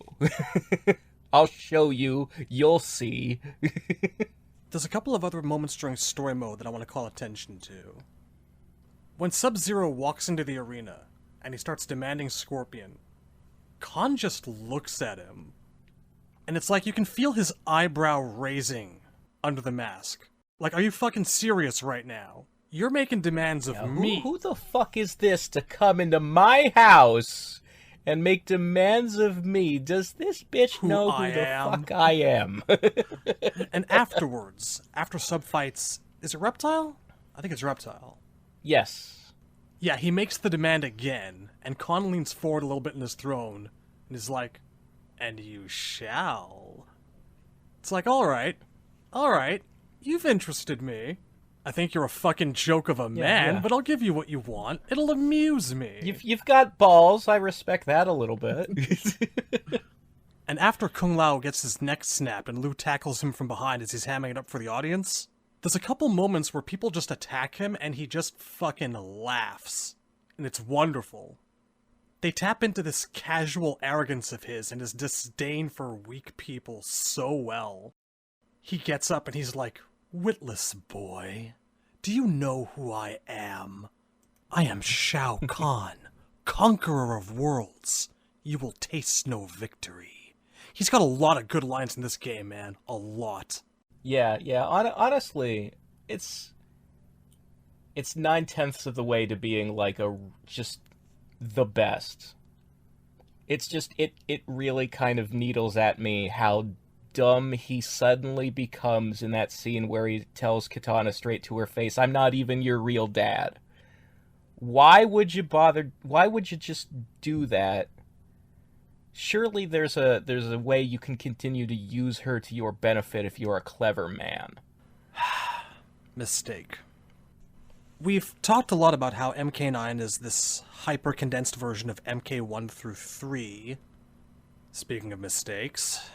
And one of my biggest beefs with MK9 is the fact that the invasion, which was instantly followed initially by Shao Kahn eating the souls of billions upon billions of people, that latter part of the invasion just does not happen. Yeah. In this version of things. Yeah, there's a couple layers to the it doesn't happen, where first he unleashes the ground forces, and then he gives the writers give the soul stealing process to Quan Chi. That's another thing that another accomplishment that Quan takes from another character, which it especially bothered me and continues to bother me to this day, because the defining difference between Quan Chi and Shang Tsung, that is, it is the plot of an episode of Conquest, it is fundamental to the plot of the game Deadly Alliance, is that Quan Chi doesn't know soul-stealing magic. He shouldn't be able to make a soul NATO. And in turn, this for me directly takes away from Kahn. Because as we've said, Shao Kahn is the guy that taught Shang Tsung how to do all these things. I never once in a million years imagined that any amount of preparation would need to be done to eat the souls of an entire world on the part of anyone but Shao Kahn himself. No, the whole sequence of like, I need you to gather up a bunch of human sacrifices so you can make this big circle spell in the graveyard. I think that whole scene is really just there in order to provide a way to break it, prevent it from happening, because... Yeah, they had to engineer something elaborate that could be interrupted, because it's supposed to be one of the major differences between the events, where Raiden has a vision of all the souls being stolen from Earth. And so Cyber Sub and Nightwolf succeed in preventing it from happening, and yet the invasion continues, and Raiden is like, but if that didn't change anything, then what do I need to do, you know? I have to imagine that maybe also they didn't want players asking or thinking that, you know, why aren't the Elder Gods doing anything now that he's in clear violation of the rules, and I don't know. It's what happens when you fuck with the original lore. Originally, he was within his rights. Well, so that's already a problem, because the point where Raiden and Liu Kang go to talk to the Elder Gods specifically say that invasion isn't what's forbidden, merging is, and the merger hasn't started yet, so we can't stop Shao Kahn yet. The merger has started! You can clearly, like, the art design of the stages clearly has outworld buildings mixed with the skyscrapers of the city. The merger has started. The visuals of the game don't match the dialogue of the game. Yeah. I mean, I don't want to get too far off track here. I just wanted to highlight that moment as something that I think specifically really hurt Kahn. Yeah. Like, since when does this guy need people doing his work for him? I pictured Kahn, like we said last time, walking out onto his fucking balcony, clenching his fist and having a Final Fantasy VII live stream moment. No fuss, no muss. Get a couple soul cages ready, we're good to go. Yeah. Yeah, and honestly, so narratively, it's implied that the reason Khan would, do the worldwide soul steal is that this was his first move when the invasion started. Like, it's just let's just get all this resistance and fighting a war out of the way. We don't need a bunch of soldiers in the streets. I can take care of the entire population. This planet's armies will not be a problem because my first move is to do this. We know from Stryker's MK3 ending that there's chaos in the city in the hours before the invasion, da-da-da. Yeah, there was a riot. Like, he's the head of the riot control brigade, and his team was out in the streets dealing with riots, and then he watched everybody drop as their souls were stolen in the middle of the rioting. So it's the sequence of events like that. That doesn't really say whether or not there were, like, hordes of Tarkatans and Shao Kahn and monsters that were sent out before the Soul Steal, so much as it implies that, like, so the portal opened in the sky, the castle appeared in Times Square, and everybody in New York lost their shit because if you saw that, that's what you would do. Exactly. But yeah, so like, the fact that there's all these, like, the MK9 version starts with fighting with soldiers in the streets against Tarkatans with rocket launchers and all that kind of thing. It just sort of seems like a waste of, resources on Khan's part if he could do it the way he did in MK3. But apparently in the 9 version, you can't just do it. You have to round up a bunch of sacrifices and take them to a graveyard and cast a big spell. And it is... I don't want to dwell on it anymore. I mean, it's one of the big 3 or 4 things about MK9's story that really, really bothers me. That moment was something I was really looking forward to, and not seeing it was heartbreaking to me. Yeah, it is. There's this string of images in the demo mode of MK3 that are all just these really sick-looking pieces of, I don't know what you'd call it, pixel art, fucking... The shots of the blue screen characters, they've been, manipulated. And they're all just really, really cool images. Like the shot of the centaurs marching across a cracked desert, like hunting down the survivors, Raiden's chosen ones. There's a shot of, like, Sub-Zero attacking one of the cyber ninjas through the targeting POV of the other one. Yeah, all the HUD details that the cyber ninja can see in his vision are on the screen. There's and just the shots of, like, the start of the invasion and all the souls being stolen, their hands raised as the life force is taken from them. And not a single one of any of those scenes ever happens in 9. Not a one of them. God, it makes me sad.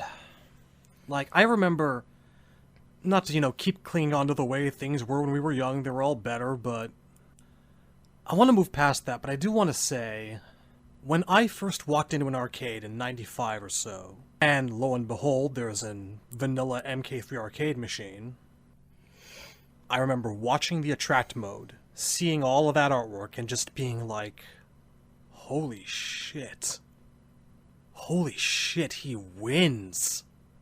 It was every bit as jaw-dropping a moment as playing Final Fantasy VI and going, holy shit, Kefka broke the world. He did it.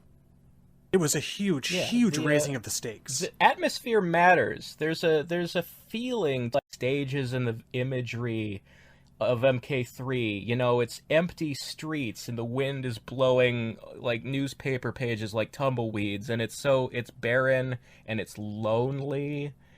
And... I know you don't like a lot of post-apocalyptic stories, but you gotta admit that's a good one. Well, the fact is, the reason I like MK3, when I usually am not into, like, the those aesthetics is, first of all, it's not zombies. I don't like zombie apocalypses. Second, it's not Mad Max. I like the Mad Max movies, but I don't like the Mad Max aesthetic outside of those movies. Like, I'm not really into, like, westerns and the dry, deserty brownness of things. But I really, really enjoy that sort of escape from New York, or, you know, like the daytime scenes in I Am Legend. Yeah. That kind of, like, just the emptiness and the loneliness. And also the fact that it's not permanent. Like, the good guys fix it in the end. They restore everybody and the world goes back to normal. Yeah. As long as you got a feel-good, happy ending in there, it's not really an apocalypse. That's fair. So, I miss that feel. Optimism. Like, I don't need a thing to be one-to-one perfect. But to not even try. You know, the fact that 0% of MK3 is in MK9. That's where I'm like... It took me a very long time to come to terms with that fact. Once I sat down and I told myself, look, this is just a hyper-condensed retelling of MK1 through 3. And the kind of plot and setting that a complete global apocalypse entails. Like, even Annihilation had the barrenness. It's a complete upending and shifting of the board. And to start it and end it in 3 chapters maybe would seem really off. It wouldn't do it justice. I've said this before. You can't do MK3 itself and do it justice with anything less than, like, a whole miniseries. As a movie, 4 or 5 hours minimum. The stakes are just way, way too high, and that's on top of the prior 2 games, raising them constantly. So, I get why they did it. I do. I'm disappointed by it, but I understand. Compromise is not 0% of something. That's all I'm saying. I am willing to compromise, but I'm not happy to get nothing. Yeah, it is a major blow against the story. No question about it. And one of the reasons I walked away feeling so unfulfilled. Anyway, have we more to say about Shao Kahn in 9? Story-wise, I think we pretty much covered it. Barring our one major gripe we discussed just now, going through it scene by scene, for Kahn, there's just so much to love. No, I think they did an overall good job with him, and that I would not have maybe been inclined to be that positive about it before 11 showed me how bad it can get. Oh, don't I know it. And we're about to go into it. I do want to talk briefly. Well, I guess we should do, like, you know, moves and fatalities and that kind of thing. I was about to say, actually, yeah, that should be the next thing that we cover. Because, you know what? He's got some good shit. He really does. This is the first time he starts throwing his hammer around, actually. Not just spinning it, tossing it as a projectile. Yeah, chucking it at people. I mean, outside of that Shaolin Monk's cutscene. Yeah. I've seen a lot of people out there actually have trouble with 9 Kahn as a boss, and really, I don't blame them. Of course, there's always the usual, oh, he's so easy if you do this and that, but you have to learn how to do those things. Yeah, you're not gonna get him your first time playing the game unless you're, like, I don't know, some kind of esports guy. Deaf, dumb, and blind kid played a mean pinball. That fucking hammer toss, man. It wrecked my shit for so long. Yeah, it's like unblockable. It'll put you into a stun state. I'm forgetting, was it also unduckable? I think it was a low. It would hit you while you're ducking too, yeah. That was it. You had to jump it, duck it, or teleport. Its hitbox was actually so awkwardly large that it was hard to jump over as well. Like, you could jump over it, but it required some pretty precise timing. I think it was the number one thing that messed with people when fighting him. Mm-hmm. But it was a fun fight. He had the usual shoulder charges, and he got the javelin back, which I was really happy with. Yeah, it was nice to see the javelin again, because he'd been doing the face photon torpedo since 3, and he hadn't had the javelin back. He even does the face fireball in Shaolin Monks. He doesn't have the javelin, even though that's a remake of MK2. I'm sitting here thinking about the future, and I'm saying to myself, why not both? You know? Sure. Doesn't have to be one or the other. I believe this guy can and should pull out everything in the book. He's a boss. Give him all the moves. That's, you know what? That's my biggest complaint about Corrupted Shinnok, is that he only has 2 moves. That's not difficult. Like, even if you ramp up his damage and make him really fast, that still doesn't feel like a boss fight. I want a boss to have, like, 11 special moves. It's a discussion for another day, but as far as Shinnok and X goes, I feel like that's a game that went 75% of the way towards fixing what was wrong with the character. Not quite perfect, but almost there. I think regular Shinnok was great as a base roster character. Wouldn't have been much of a boss fight, but... Just, get back to me when he's not stealing Sung moves anymore. Yeah, I could have done without the Hellsparks. Yeah. Anyway, I think this is the first time that we see Kahn conjuring hammers out of nowhere. I mean, he technically, it appears out of thin air in 3, but they added a green glow that makes it clear he's, like, pulling it out of a teleportation effect. Yeah. I had mentioned last time that there are some unused sprites for MK3 where you can see that the hammer has a green trail around it. So this is them realizing some ideas that go way, way back to the beginning. So, kudos for that. Now we gotta talk about this guy's win animation. Yeah, much was made back in the day about that slave Leia crawling in and hanging off his leg. And moaning, making with the sexy noises. I think it fits his character perfectly. The only thing that ever bothered me is that she's a blonde. Outworld doesn't seem like have... Outworld would have a lot of those. Outworld doesn't have blondes. It's fantasy Japan. You know what, though? I remember people hating that thing a little bit. Yeah, a lot of people, it's a sexualization thing. I don't think it's even really, just that. You know what I think it is? It's that he beat people so badly and so often, and the animation of her crawling up to his leg is like a good 4 to 5 seconds. It's a very long win pose. It does take and it's for fucking ever. Unskippable. Yeah, so people just saw it over and over. I will say that part I 100% understand. They should have let you hit the start menu during the animation instead of having to watch the whole fucking thing. But as far as what it depicts, I'm 100% okay with it, because let's face it, Shao Kahn has concubines. There's just no question about this. Look, the man obviously has a sex drive. That's 100% of the reason he has Sindel. Ew. I don't know. I don't think I'd call it 100%. Well, it's like 90%. It's like 90% animal lust, 10% I wish somebody cared about me. I'm incapable of caring about other people, but I wish somebody loved me. He wants love in that sociopath kind of way. Yes. Yeah. It's Bowser and Peach is what it is. Slightly higher than rated G version of it. Yes. Fatalities. He's got a few.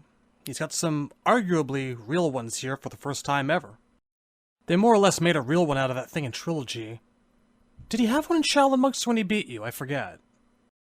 He had fatalities in... So there is a finishing animation when he beats you in Shaolin Monks, but it's pretty lackluster. He just, he, plays to the crowd and, puts his arms up, and then he, puts, the Roman Emperor thumbs up, and then he turns it to a thumbs down. Yes! He hits you with the hammer, and he knocks you into his own throne, and you, go limp sitting in his throne. And it's, your head doesn't even fall off. There's no gore. Heavy lies the head. It's just, it is a wimpy finisher. That's a shame. At least he's playing to the crowd. I do love that aspect of it. He had a fatality in Trilogy, which was... N64 exclusive, actually. Yes. PlayStation got Goro and Kintaro. N64 got finishers for Motaro and Kahn. I put finishers in quotation marks.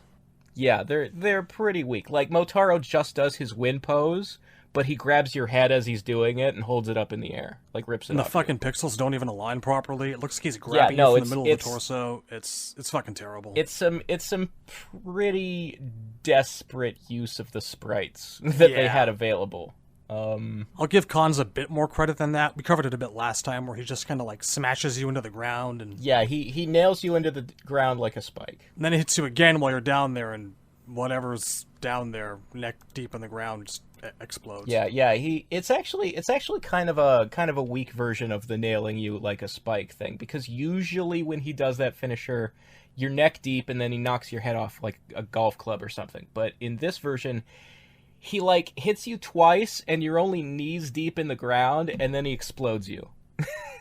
They did do that much better in 11. I'll give them that. Yeah. Deception had finishers. One of them was the nail you into the ground. One of them was to knock you up in the air and then hit you out of the air like swinging a baseball bat. Did you explode after that? Because they also did that one in 9, like we're saying. I think you just break in half. Like it that sounds right. Smacks you in two at the waist. So it's not his first time having fatalities here in 9 by a long shot. No, technically... I just forgot the deception stuff. He reuses them a lot. I would say, though, that 9 is the game where they gave him the one that best suits his personality. It is probably his best, yeah.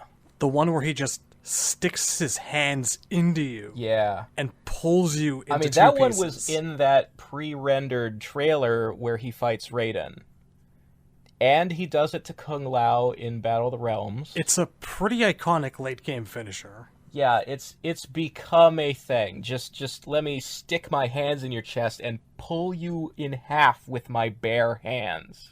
To dissect it a little bit, so many MK fatalities are about, like, chopping off someone's extremities. You know, like at the neck, at the joints. And it's always like, it takes forever. It's like, let me chop this, and then that, and then that.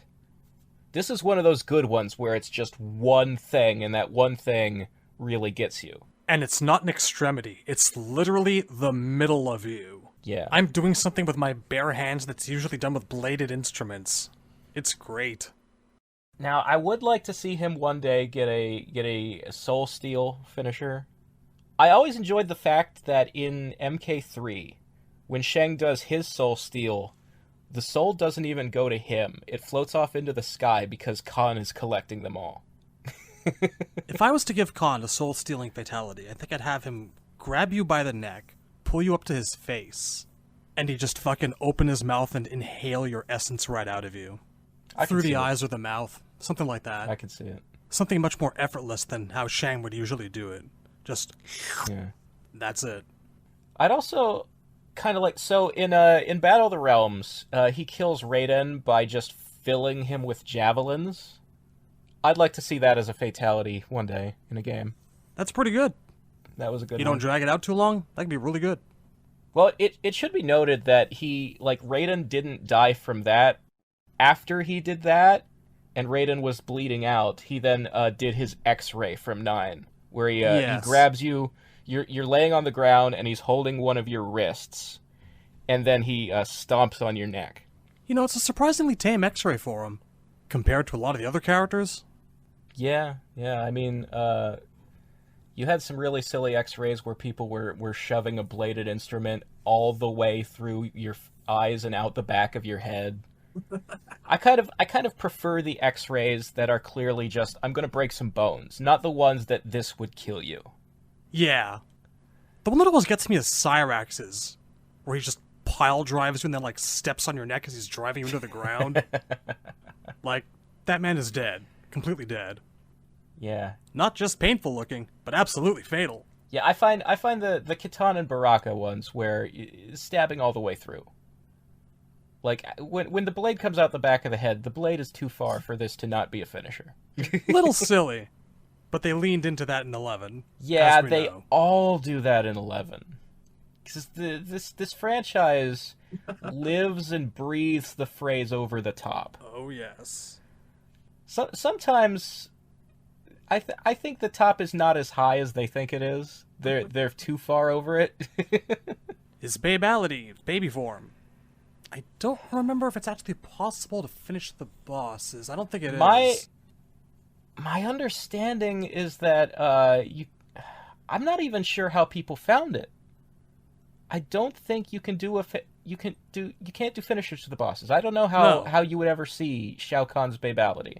But it's in there. It's in the game's code. It's in there. It's on YouTube. You can watch that shit. It exists. And he turns into a little baby with a slightly oversized helmet. And he goes, "You suck!" in this little chibi voice. It's great. All the babalities in that game are wonderful. They're pretty good, actually, because they were basically just friendships with babies. Yeah, exactly.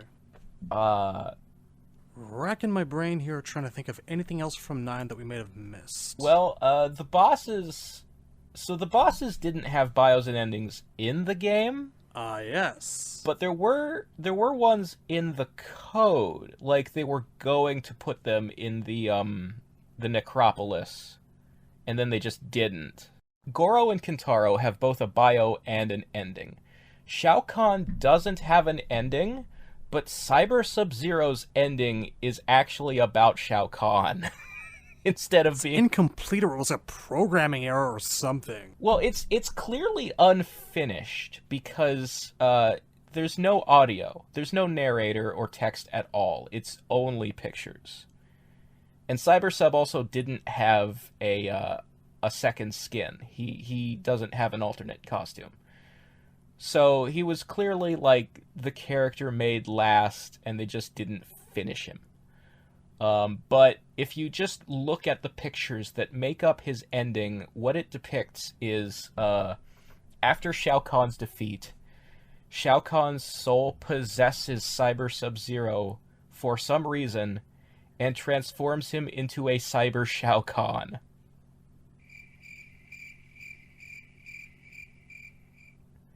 And yeah, that's pretty much it. I have always wondered about the circumstances under which this was written. Like, I wonder if they were planning to make Cyber Kahn a skin or something. It's very strange. You know what fascinates me?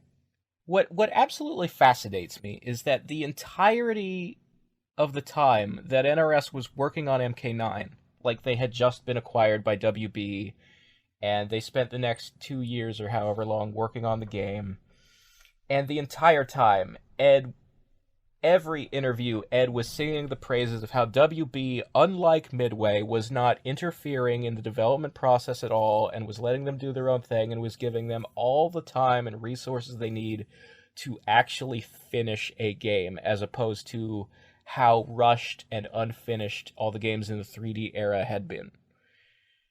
And yet, the game we got, MK9, is still partially not finished. I mean, it's like 98% there, but, you know, you look at Cyber Sub, and you look at Smoke's character model, and you look at Quan Chi being made entirely of reused assets. It just feels like you couldn't have had 3 more months if WB was giving you all this leeway. You couldn't have asked. You know, deadlines, corporate structuring. I think some of that might have been, you know, just empty PR, you know? Maybe. Well, I guess that's 9 Kahn. Yeah, that's it. Moving right along, Shao Kahn is not, in fact, in Mortal Kombat X. Well, so Shao Kahn's not in Mortal Kombat X, but his armor is present in Quan Chi's laboratory. His, like, it's also a trophy room, and he's got his armor in, like, a glass case, and his hammer is, like, sitting on some kind of a pedestal or whatever, and it's an interactable. You can actually hit people with the hammer. And what I find particularly interesting is that, so in story mode, we learn that this pool of blood in the center of the floor of Quan Chi's laboratory is how Quan Chi makes revenants. Yes. He takes the soul of a dead person, and he creates a zombie body out of that pool of blood, like gray skin and yellow veins, for the soul to inhabit. And there's no mention of it in story, but gameplay-wise, whenever you're having a fight in that laboratory, there is a particularly large muscular body coming out of the pool of blood. I think that's supposed to imply Quan Chi was trying to make a revenant Shao Kahn. If I'm not mistaken, this follows up on something. Let me see here. There is. I think it's Quan Chi's arcade ending in 9 had him recruit a revenant Khan to overthrow Shinnok. Yep, this ties in directly from that. Yeah. So it's nice to see that they actually do remember some endings, canon-wise. Like, maybe they're not completely out of the running. Well, you know, it's worth noting, continuity-wise, the idea of what would happen if Shinnok won Armageddon, and how Raiden has to prevent that with the he must win message, that is a direct reference to Shao Kahn's Armageddon arcade ending. Shao Kahn is one of the few characters in Armageddon whose arcade ending isn't complete Looney Tunes gibberish.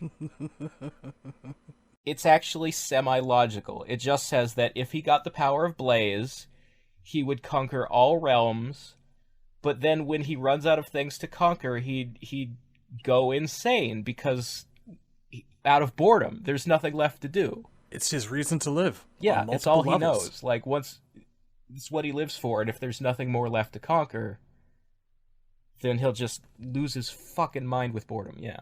This is why he plays to the crowd. It keeps him going. So, I did kind of appreciate... I mean, I didn't at the time, because, like, the story was trying to tell us that, no, Taven didn't win, Shao Kahn won, and I'm like, look, I played that game. Taven winning isn't an ending, it's a cutscene. It happened. But now that we know there's two timelines, Taven won one of them, Shao Kahn won the other, I appreciate that they were reverencing his Armageddon ending, that it's actually, like... Yeah. There's continuity there. A lot of the bitterness that some of us old fogies felt toward MK9 at the time was because we didn't have that sense of their separate timelines. Like, it took us a while for all of us to formulate that theory. They wanted us to believe 9 was a direct sequel to the old timeline, and I know for a fact that Nightwolf wasn't at the 10th fucking tournament. I know for a fact that Millennia was born hundreds, thousands of years ago. Okay? You can't just change those things and expect me to believe that it's still the same universe. If you change those things, it becomes a different universe. That's just it, you know? All that anger and confusion and bitterness that we felt at the time was due to these feelings of the story that we'd grown up with and loved, feeling like it was being erased. I was a very big proponent of, this is not the same timeline. This is something else. No, yeah. Anyway. So there's no actual physical Khan in MKX, though we have that potential Revenant being built. We have a nice little statue of him in the crypt, if I remember correctly. Yeah, there's a portion of the crypt that is Shao Kahn's tomb. Interesting that implies he actually got a burial. Maybe Molina arranged it. I mean, there's no body to put in a coffin. Okay, well, a ceremony, not a burial. Poor choice of words on my part. Yeah, the Elder Gods ate him, carried him off into the sky, and exploded him. Which actually does... I mean, we didn't really talk about it, but... No, we didn't, actually. The way Shao Kahn is, quote-unquote, killed at the end of MK9 doesn't actually explain what happened to him. Like, does he have a soul? How are the Elder Gods imprisoning it? What exactly happened to him, and is it even possible for him? Like, they obviously found a way to resurrect him by time travel, bring him back from before he died. But if that hadn't been how it happened, could he have been just raised? Would the Revenant have worked? I don't know, because it feels like... Okay, well, first off, something interesting there. The first time that they try to do it, Raiden fires off a bunch of little Elder God worm sperm and they start gnawing at him. He just laughs it off. It doesn't work. Raiden has to actually fight him first to soften him up a little bit. Then it happens again, and this time they're successful. It's like the merger's made him that powerful. He's already able to compete against the power of the Elder Gods, yeah. Yeah. So they basically start chowing down on him, and then they surround him in this kind of golden energy. And they lift him up. There are, like, cracks in his skin, sort of like at the end of MK3, but it's golden light instead of green souls. And then they carry him up into the sky, and it looks like he just explodes and parts the clouds, and the merger ends, like Outworld is separated from Earth in that moment. The phrase that comes to my mind when watching that scene is that they are unmaking him. They are taking him the fuck apart.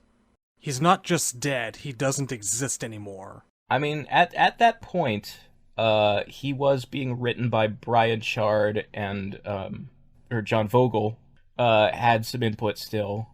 So it still would have been the Shao Kahn backstory from Deception. So he would have been a god, which means the Elder Gods created him, so maybe what they create, they can destroy. I brought you into this world, I can take you out of it. So maybe there is no soul to resurrect, or maybe if there is one, they are placing it in a prison other than the Netherrealm, somewhere that it can't be broken free from. I feel like they just disintegrated the guy. He didn't exist anymore. I don't think he's suffering, I think he just was not. That's my reading on it. It's a valid reading. I would like some confirmation or explanation. Oh yeah, sure. I mean, it's too late to get one now, different writing team. But on the subject of different writing team, that brings us to MK11. Mom, I don't wanna. So, you might have all observed us being surprisingly positive about Shao Kahn in Mortal Kombat 9. Perhaps we even surprised ourselves. Yeah, in retrospect, like, I was harsh on Kahn in 9 when it came out, and it looks a lot better to me now, in contrast to the Kahn in 11. He's still not my favorite by any means. There are way better performances than 9, way better portrayals, the writing and the voice.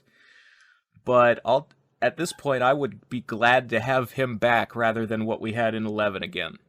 It's actually amazing how many of some of my old favorite bands' older albums that I don't particularly enjoy tend to look better in retrospect with every new one that comes out. Being polite, not naming names, but the same logic applies. Indeed. So, before we jump into, like, the story things, I'd like to start with design because, as the game was coming out and he was revealed as a pre-order bonus, there was sort of a big talking point about his design. I was going to bring this up first if you had, before we ever... I think the story should be the last thing we delve into. I'm fine with that. To be quite honest. So yeah, when Kahn was revealed, and they did this, like, cinematic trailer of him sitting in a throne and, like, I think it's a slightly modified version of Goro's lair environment. The first thing everybody noticed and couldn't stop talking about is what's up with his arm. Because, as we would find out when the game actually came out, it's both arms. He is symmetrical, but his costume is not. One of his forearms is covered by a gauntlet, and the other is bare, and on the bare one you can see all these spikes sticking out. But, in a nutshell, they have designed Shao Kahn in MK11 to have dragon scales for patches of skin over his body. And it's like, some parts of him are scaly and some parts of him are flesh. It's a little like the stripes and the orange to white gradients on Kintaro. Yeah. Those of us who grew up in the 3D era specifically, I'd say, are used to reading plot details into costume changes. Yeah, there was, like, specifically, Baraka in MK Gold has giant staples in his body and a seam down the front of him. Like, obviously he's been cut in half and put back together, and you can't help but wonder, well, that has to have been an event that happened. Yeah, we assume Kung Lao. Yeah, like, you can't get like that way without it being an event that occurred in the story. Because obviously you have games where Baraka doesn't have a giant seam down him held together with staples. And, like, not even just that. You have things like Sub-Zero's Grandmaster outfit that's actually plot related. The medallion. He wears the dragon medallion in Deadly Alliance for a reason. Even the scar on his face in 3. Everybody wondered how he got that scar, and Tobias has said after the fact that we didn't reveal it because we wanted people to speculate. We enjoyed them talking about it amongst themselves, but I always imagined it, he said, as happening. Sector and Cyrax did it when he was escaping from the Cyber Initiative. And then in Shaolin Monks, they tried to give it a story where Kung Lao slashes him in the face with his hat. It happens again in the new timeline, but Kano does it with a dagger Kamidogu. But yeah, when Sub-Zero doesn't have a scar sometimes, and does have a scar sometimes, you go, there must be a story behind it. Where did that come from? And there's Reptile changing drastically in appearance from one game to the next. Indeed. The point being, we are used to there being reasons for costume changes. Yeah. Changes, not even so much as costume, but core physical appearances. When these changes happen, we're used to there being reasons for them. And so it was that when this particular outfit of Khan's dropped, there was a lot of hullabaloo about why. Yeah, a lot of people guessing that he had, like, stolen Onaga's soul and had, like, Onaga's power was giving him dragon traits or something like that. And it turns out, and you can find this on various artists' tweets, and I think even some interviews with Kittleson or Cianciolo confirmed, there is no story reason. It's not supposed to be considered a change.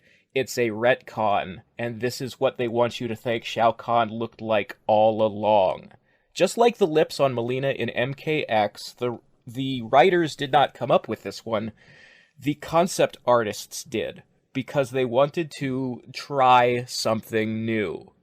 And there's something connected to this that we should probably talk about, is that since MKX, the creative process behind the scenes when making these games at NRS is that they don't really have in-house artists design the first passes on the costumes.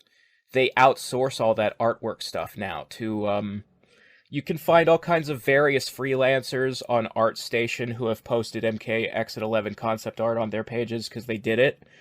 And there is one, like, they turn to multiple studios and multiple different artists, but you will often see a lot of the art coming from a specific studio called Atom Hawk, which is located in fucking England. Like, they're not even having face-to-face conversations with artists from Chicago. They're doing all this stuff over the internet. And so these guys who take the first pass on a design are not necessarily experts on that character and their lore and keeping them true to what they previously looked like in past games. They're, as one would hope they would be, they're just 9-to-5ers who are, looking up, oh, this is what Shao Kahn looked like at MK2. Now it's time for me to do my 30 years later, I'm an artist, and I can embellish whatever I want version of it. And at some point, somebody decided, let's make him some kind of species of dragon man. Shao Kahn was a man, then he was a dragon man.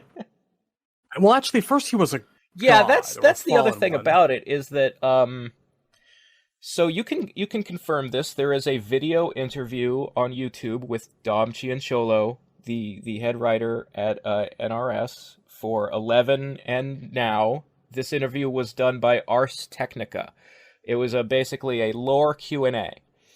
And there were several questions he addresses in the Q&A of basically, hey, is Shao Kahn still a god like he was in Deception? Is that his true backstory? What's up with Kahn? Where did he come from? And Dom's response... I'm just going to put a clip from the interview right here. Okay. And it speaks for itself. Keon H asks, are Raiden, Shao Kahn, and Argus the same race of immortals? And as a follow-up, also asks, what does it mean for Raiden and Fujin to be demigods? Well, at this point in Mortal Kombat, Shao Kahn, Raiden, and Argus are not the same types of beings. Shao Kahn, though extremely powerful, is neither a god nor an immortal. So yeah, Dom basically acknowledges he is aware that in previous timelines, Shao Kahn was confirmed to be the former protector god of Outworld, now no longer a god, but still an immortal, and said, no, in my version, he's a mortal man, and people just think he's immortal because he's lived a long time. So, we're running down the checklist. Now has a body with dragon scales on it, is somehow a mortal dude, and no longer a fallen protector of Outworld. This is a completely different character now. Yes, this is not even the same guy that we had in MK9. Dom has essentially taken what Reiko is to Shao Kahn and made Shao Kahn that to Onaga, and there is no additional detail. He's just a guy who worked for the guy and then killed him and took the throne, and that's his whole story. And, I mean, I imagine the reason Dom likes it this way is because he likes the idea of that anybody in the roster could beat the boss. You know, this is a company that has, in the past, sort of struggled to narratively justify things like Stryker beating Ermac in a fight, or someone fighting Goro and Kintaro 2-on-1 at the same time and winning. And apparently his solution to that is to just make the bosses less powerful, so that when Kitana slashes him with a knife and the skin is cut, it's more believable in theory? Wasn't the whole thing about Mortal Kombat mortal men and women protecting their own realm from, like, you know, people who aren't mortals? I mean, isn't that kind of the point? The core concept was, yes, this thing is so much more powerful than you, but don't be deterred by that. Anyone could rise to the occasion if they're strong enough and if they believe hard enough. And it's like, that's the source of Liu Kang's powers, is his belief in himself and his spirituality and his faith. And the way that manifests is that he can wreathe himself in magical fire. And look, if a guy with magical fire surrounding his fist punches a god, and the god goes, ow, that actually hurt, I buy it. If a person who's not wreathed in some kind of glowing color of energy just picks up a knife and slashes that same god across the chest, I believe it a lot less. But apparently that's a problem for them, and their solution was, instead of making it more believable for the lowly mortal to fight the immortal, what if we just make the immortal less powerful? Well, I congratulate you on finding some sort of fucking rationale for it, because I sure as hell don't. I mean, here's the thing, is that Shao Kahn has been king for, like, tens and tens and tens of thousands of years. And the only way you get to hold a throne for that long in a war-torn land where potential usurpers are constantly coming at you, is if you can believably fight them all off for that long. Which is the thing that he's traditionally been very, very good at doing. Yes, the idea is that Shao Kahn is supposed to be nigh invincible, and that it's a very special thing if somebody finally can beat him. And that he may in fact actually be, or was, a war god. He would be good at this kind of thing. Yeah. There's a motivation part of it, too. When Shao Kahn's obsession with conquest made more sense when his backstory was that he was created to be the personification of conquest. Now that he's just some dude, it's like, why is he the way he is then? Why is he so single-minded and weird? Because he's an angry barbarian dude, yay! And I don't like it. It's sort of like the solution to a problem narratively of, you know, how do we let people beat this guy, is to make the people who can beat that guy more special. It's a bit like the gameplay argument of, instead of nerfing people more, you should buff the low tiers more. Like, bring everybody up and make them more fun instead of taking away tools, which makes characters less fun. No, here's the thing. If you were to tell me a conceivable story wherein, say, Johnny or Sonya rose to the occasion and beat Shao Kahn, it would be unexpected, but I don't think it would be beyond the bounds of believability. It would depend on the execution, because obviously, like, the MKX spent its entire narrative building up Cassie Cage as capable of taking down corrupted Shinnok, and at the end it kind of fell flat and didn't work for most of the audience because it didn't feel as earned, and it felt more like they made corrupted Shinnok feel weaker than he was supposed to be, rather than making Cassie feel stronger. I mean, I say this because when Johnny beat Shinnok, Yeah, I know that they gave him a bunch of, he was, from this ancient Mediterranean cult, god-killing powers. You could have skipped all of that, and I still would have believed it had the story played out the exact same way. yeah, It doesn't matter to me. it somehow felt earned in that moment. Part of that is because that Johnny didn't necessarily straight up knock Shinnok unconscious. Okay, he didn't stand victorious over his, like, knocked out or dead body. Okay, he basically, in gameplay, your character beats that character, but then the next cutscene shows that Shinnok is still fighting, and the reason Johnny wins is that he gets lucky and, gets the amulet and kicks it over to Raiden. So it was a by the skin of his teeth circumstantial victory, and that felt believable and natural. I've said this before. I don't believe in power levels when it comes to Dragon Ball. I don't believe in power levels when it comes to Mortal Kombat. And I think that in some ways Dragon Ball has made pop culture stupid in terms of, like, how we expect to group people into, like, tiers constantly. I say this as we're doing a series of Nethercasts where we're grouping characters into tiers. Well, but just in terms of strength, I've never believed any of it. Well, here's the thing of it is that, like, again, for me, it's like, what's your superpower, and do I believe that, like, you can punch hard enough to beat a guy who maybe has bulletproof skin, and, like, I get to that point with Liu Kang, Johnny Cage, a lot of characters, because they can, like, wreathe themselves in a magic that makes them glow, or whatever. You see, like, a visual representation that their punches are stronger than normal punches sometimes.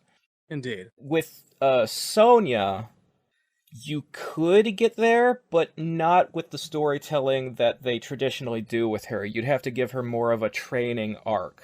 Like, in the original timeline, if you started her out on the island as, all I have are, I know Taekwondo and gymnastics, and I've got these lasers on my wrists, and now I'm on this island where everybody does magic, and hey, maybe this is a good time to ask Raiden and Liu Kang to show me some. And then, they do a little sparring, and they show her, hey, look, make a little ball of fire in the palm of your hands by concentrating and thinking about this, and then the kiss of death fatality could be a thing she learned at MK1, and you could continue that and show her, like, picking up that bike kick she had in MK3 from Liu Kang. You could keep showing, like, characters start out not having magic, coming to the world of Mortal Kombat and learning magic. And then by the end, if you've done it right, they could be believably strong enough to compete against a Shao Kahn. Got little lasers on my wrists, metal things in my hands. Sonya Blade. But yeah, like, here's my base concern. First of all, you can't just drop retcons in people's laps and not talk about it. It's the same thing with the artist gave Melina lips in MKX for the same reason. They just wanted to do something different. And it was temporary. In 11, the lips are gone. So it's just an art style thing and has nothing to do with the narrative. And it really, really bothers me when the art doesn't sync up with the narrative, and they're just retconning facial features and eye colors and people's voices every single game.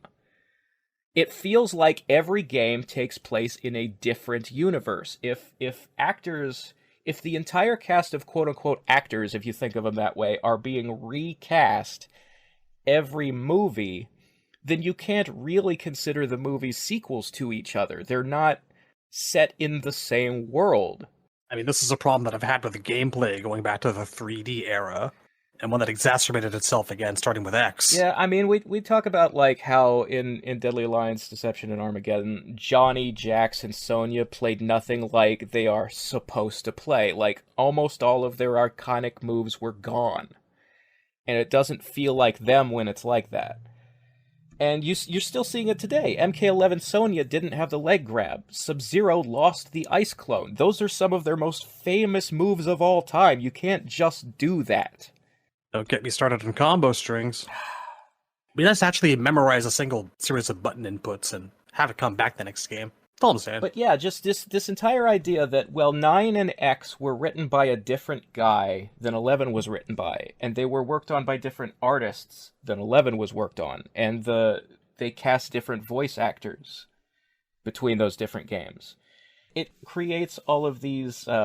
It's a dissonance. Yes, a dissonance. There's like a break in your brain, and Sean Kittleson believes that these breaks are canon to the story.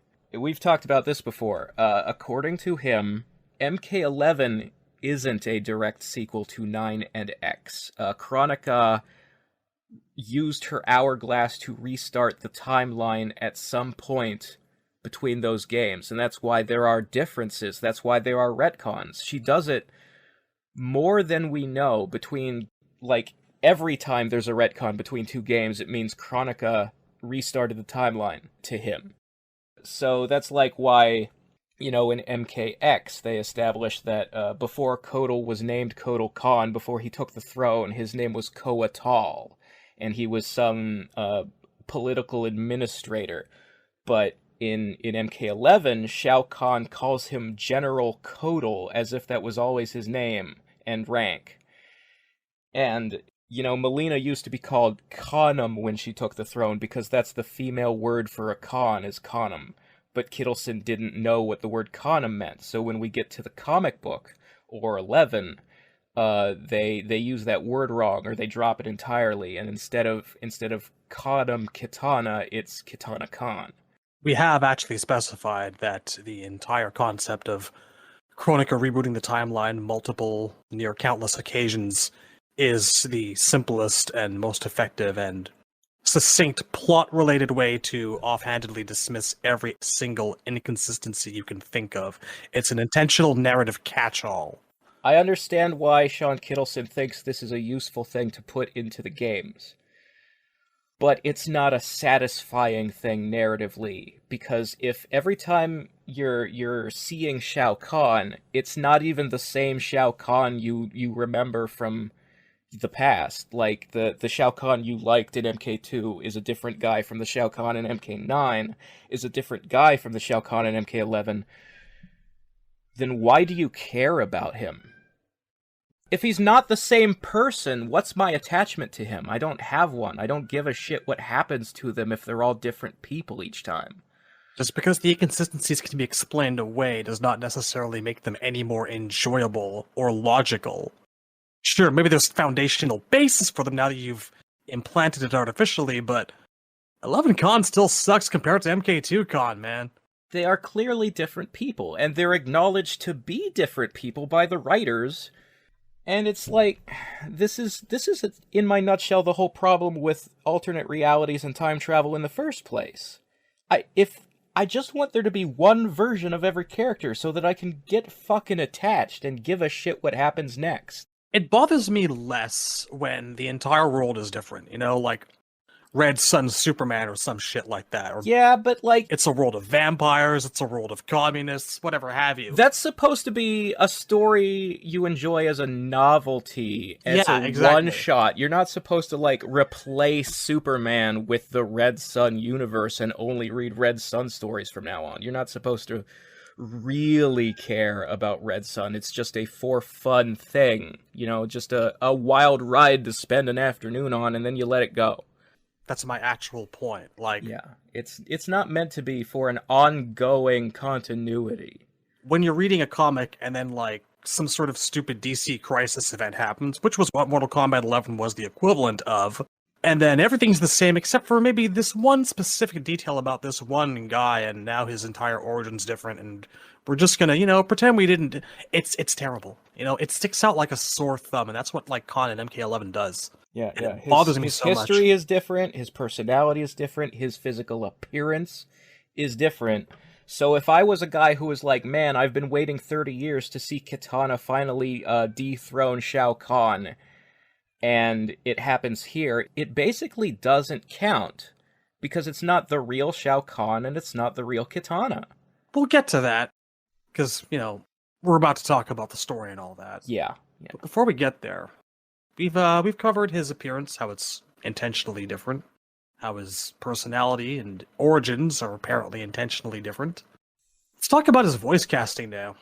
Yeah, so Shao Kahn in MK11 is voiced by Ike Amadi, who previously voiced Atrocitus in Injustice 2, and he uses the exact same voice for both characters, and I don't like that voice. I thought it was alright for Atrocitus, and I have heard Ike Amadi voice different roles in a lot of different things, and I do think that he is overall a good voice actor. Like I've said before, I think Richard Epcar isn't just a bad Raiden. I don't like him in Ghost in the Shell or JoJo's Bizarre Adventure either. Like, I don't like a lot of performances he gives. The only Richard Epcar role where I've enjoyed Epcar's voice is actually, weirdly enough, when he plays the Joker in the Injustice stuff. But no, Ike Amadi is a fine voice actor. I don't have any complaints about, like, his usual roles. I just don't think that characterization fits Shao Kahn, because it comes across less dimensional.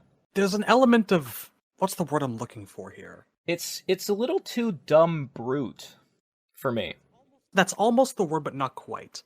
It's very rough. It's very, like, gravelly in the wrong way. It's a hoarse voice, almost. Yeah, HOARSE, horse, yes. Yeah. I could easily see this voice being used for a character like Kintaro. Yeah, easily. But on Shao Kahn, it lacks the intelligence and the quality Kahn has in a lot of his best performances in other games and, TV shows and movies is when he's trying to be calm and there's a rage that he's holding back in the back of his throat. Like, deep down, he's, like, barely containing himself and he wants to fly off the handle, but he doesn't. So he just, like, quietly says something where you can tell how bad he hates you. But he's not screaming and he's not all surface. And I don't... like, 11 Shao Kahn never has that. No. He's just kind of, like I said, brutish and raspy and hoarse all the way through it, and he does sound like a dumb barbarian. Like your typical warlord. You don't feel the intelligence of, like, eons and thousands of years behind that voice at all.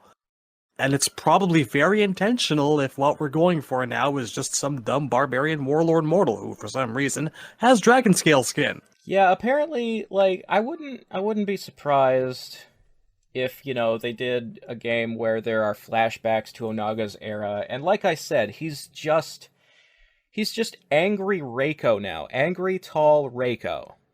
He's a 2021 movie Reiko, which is... yeah, he's that Reiko. He's not Armaageddon Reiko. No, that guy had a head on his shoulders. Armaageddon Reiko was one of the smartest sounding characters we've ever had in an MK game. So, like, I don't want that to be Reiko's characterization at all. God, I'm just saying, no. like, when you think of, like, a guy who's just a military guy, like, just a soldier serving a boss who happened to find a way to steal the throne. And that's all the character is. He's Nuke. I don't want that. I don't want to see that version in flashbacks or an alternate reality where, like, Onaga still has the throne and Khan hasn't taken it yet, or whatever they may do with the past or the rebooting. That is not Shao Kahn. And it's boring. That's the worst part. Not that Shao Kahn has been retconned, but that the retcon makes him boring. It really doesn't even feel like we're talking about the same guy anymore, like, at all. No, we... Normally, I can draw dots and I can connect the lines from Shaolin monks over to 9 over to the original games and the 3D era. This thing in 11 just sort of stands on its own, and it's like... We talked about how, like, in the old timeline, and even in 9, he's this, he's got layers and layers of plans, and he's this powerful wizard who's, very studied and knows a lot of magical secrets. And the cleverness and the depth of, like, when he's, like, pulling a fast one over Katana about her backstory or something like that. How much work that must have been, and how many, like, layers of deceptions there must have been to convince her and to keep it going for 10,000 years, even when you're flagrantly putting things like a grown adult clone in front of her face and saying, this is your sister you never knew you had. You cannot possibly do that with MK11 Shao Kahn. He's gone from Doctor Doom to Drax the Destroyer. The Infinity Gauntlet years. I'm talking to, like, Dave Bautista movie Drax. That's still better than the Infinity Gauntlet years, Drax, man. Go back and read that stuff. He was not good. He did have a period where he was kind of like a mindless caveman kind of thing. That was it, pretty much. Yeah. Referred to himself in the third person all the time. I'm gonna give 11 Con this one line. This is the one that I actually do remember, and it stuck with me. I can picture this line coming from pretty much any version of Khan. Vacate my throne, or I'll soak these sands with your blood. That's a good one. Oh yeah, when he's threatening people, because that's something that anybody can do. Yes. When he's, throwing his weight around. And there's also, like, I actually kind of like the bit where he's got Kotal in the stockade and he's going to execute him, and he's giving this speech in the arena, and it's unfortunately vaguely inspired by modern politics. He says, make Outworld great again. I could do without that. I was going to bring that up as an actual discussion point, and now that you've done it, we have to do it. Yeah, I could very much do without the, I don't like Donald Trump either, let's put it in my fictional story about a fantasy guy in another dimension. When you take a subject like that, a very controversial subject that is on everyone's lips, a personality cult figure, if you will, and you imbue your character with that, use that for your political commentary, you're not providing anything insightful. You're just using that fictional character as a mouthpiece for your own perspective. It's soapboxy, and the part that bothers me more is that it dates the work. Like, anybody who hears that line immediately knows what year this game was made. It loses a timelessness. So here's the thing, is that there are other things in X and 11 that date the work, like Cassie Cage being all about taking selfies in all of her, like, intros and endings and stuff. Like, she doesn't really do all that stuff in story mode, but in gameplay, it's like, well, this is from the 2010s. Like, what happens in 50 years when you're, like, doing a remake again, and you're reintroducing, like, to a new generation, the character of Cassie Cage? What is Cassie going to act like in the 2060s? If her entire personality was 2010 smartphone culture, what do you change that to? Whereas you don't have to change Johnny or Sonya, they work in any decade. I'm imagining like a 1970s Kung Fu Shaw Brothers version of the first MK film where Shang Tsung says, I am not a crook. Yeah, so, like I was saying, I don't like that line. Like, that line is a problem for me. But the rest of the speech is actually fairly consistent with Shao Kahn's usual character of, I believe that we must constantly be conquering, or else we will become weak and someone will take advantage of us. Yes, he would push his perspective forward like that. The audience would eat it up like candy, but like, the whole angle, it's plainly obvious that they're just using it to satire Trump. And yeah, I get it. I don't like the guy either, but I don't want to be there when I'm playing Mortal fucking Kombat, man. It's as simple as that. I don't need to be reminded of this asshole. And I don't need you imbuing Shao Kahn, or what passes for what used to be Shao Kahn, with this guy's personality traits. Please just don't. Please, God, keep it out. Please. You may think you're being clever, but you're not, and you're not saying anything new.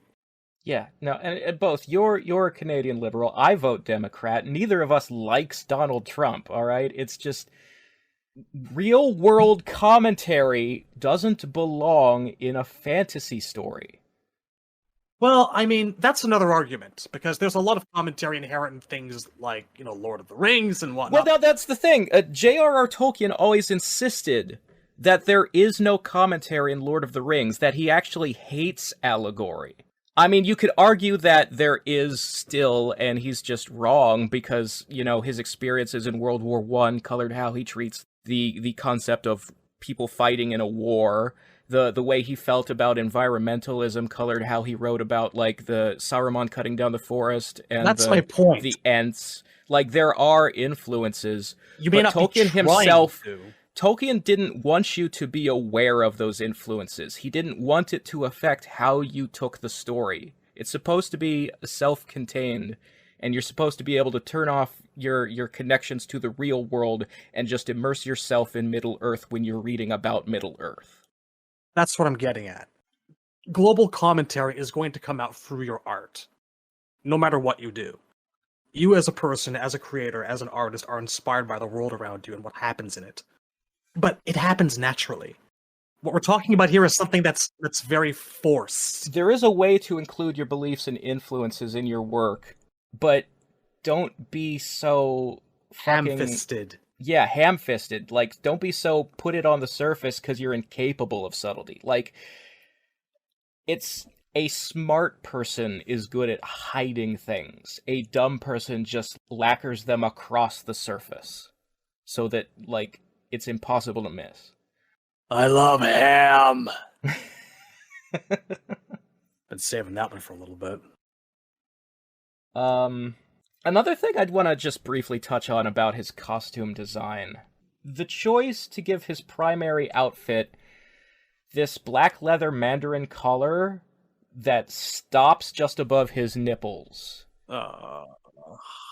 Where are they getting these? Because they did it with Raiden and Injustice 2 as well. And look, as an artist who has spent a lot of time, like, looking at reference for, like, Asian warriors and ancient cultures for costume designs and things, this doesn't exist out in the wild. This Mandarin collar bolero thing that nobody ever wore this in any fantasy story or in real life in China or Japan or stories that are, like, inspired by those settings. There's only one place in the entire world where you ever see this piece of clothing, and it is on male strippers. So they need to fucking stop it. And I'm just going to leave that at that. The open chest pauldron is actually, like, the least of my problems with it. I mean, zeroing in on it's fucking terrible, but why in God's name did they decide that they should go with a majority gold color scheme for him? I mean, there's a lot of little things. Like, I don't like that it's asymmetrical. I don't like that his default helmet has giant bunny ears. That was to be my next point. I don't like that it has just, like, a single diagonal belt instead of the X belts with the skull in the center. Like, he has a costume for that, but he doesn't wear it in story mode. It's not his primary. This Shao Kahn, like, let's talk about the fact that, okay, so you've changed his skin to have these dragon scales, and you want us to believe it looked like that all the time. And you're also putting him in this outfit that clearly he's never worn before. The Shao Kahn who has these scales and is wearing this outfit, we're supposed to believe that Chronica brought him into story mode by teleporting him from MK9 to here. So why didn't you give him an outfit that looks like what he had on in MK9? You could have done this as an alt. It didn't have to be his primary. Just put him in the Master of the Lower Minds skin, the one that does look kind of like his MK2 outfit. Kind of. I would have believed it. Well, kind of. So here's the thing: is the Master of the Lower Minds outfit has some 11-y embellishments and greebles and new stuff, and it's missing some things like he actually doesn't have proper big spikes on any of his shoulder pads in any of his costumes. He has a couple that have some, like, curved bones strapped to them. Those are all, like, the samurai costumes where he has, like, a full shirt and pants and a breastplate over top. Those have, like, curved bones on his shoulder pads, but it's not the same. None of his outfits have the big spikes his shoulder pads are supposed to have. That's a nitpick, okay? But I do want to point out, so one thing the Master of the Lower Mind skin has is that it seems to be inspired by that outfit we were talking about from the MK9 cinematic trailer, that he doesn't actually wear in 9. You know, because in 9 he didn't look like a samurai, and this outfit does. The main detail that makes it look like that MK9 trailer outfit is that he has this golden yellow ribbon tied around his waist. And that's certainly never been seen before that 9 cinematic, and here it is. They finally made it an outfit. Like, this is the outfit he should have been wearing in MK9. And then he doesn't have it on in story mode, and it's incredibly hard to unlock from the crypt. That's just a dick move.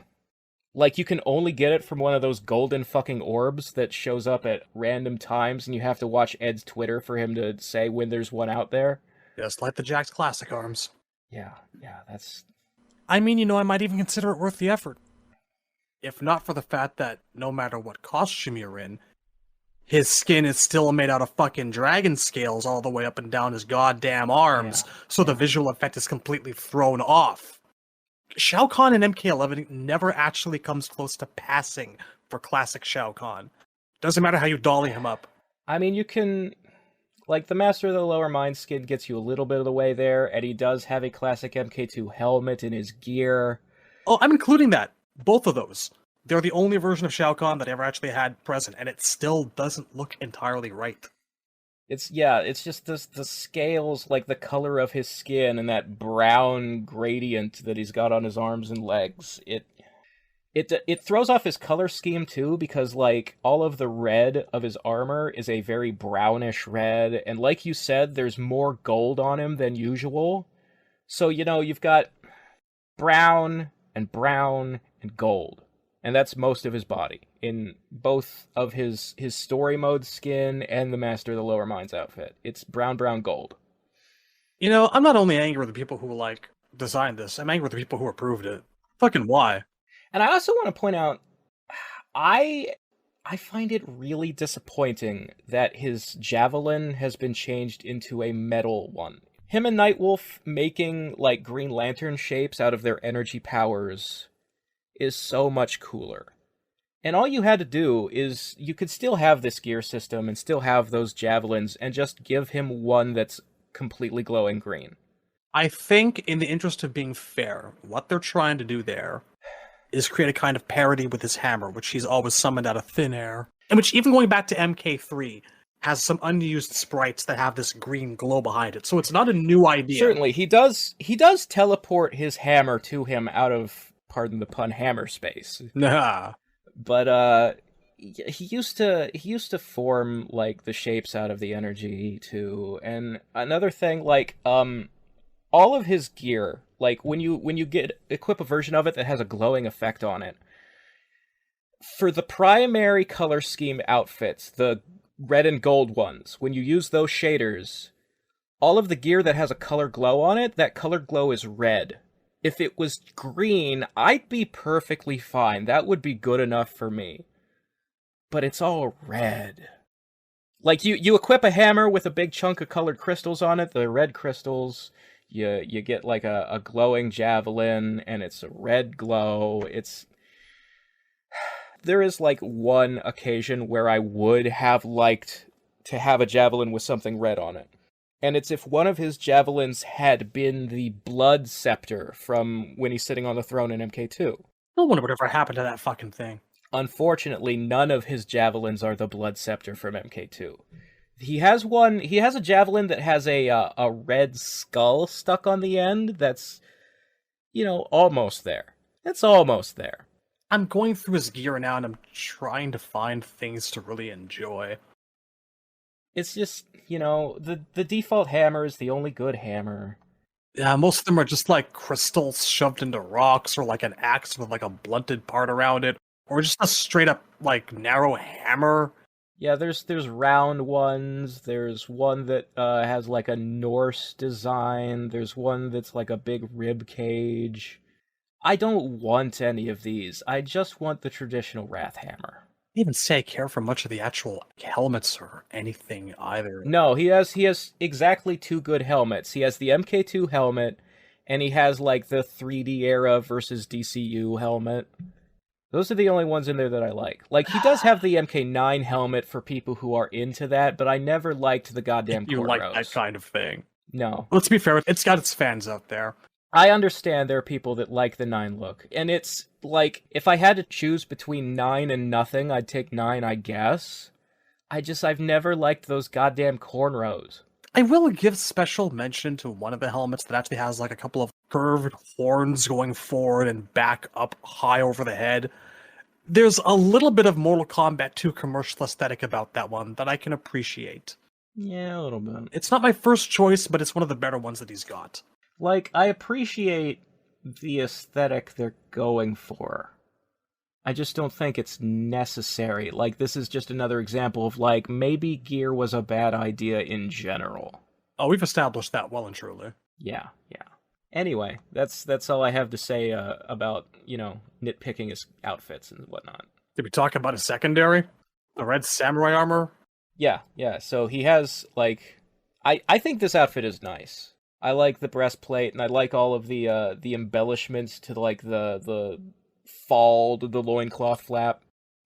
It is nice to see them sort of go all the way in on Samurai, almost as like a apology for him being 0% Samurai in MK9. And it's a hell of a lot better than his alt costume in Deception, I'll say that.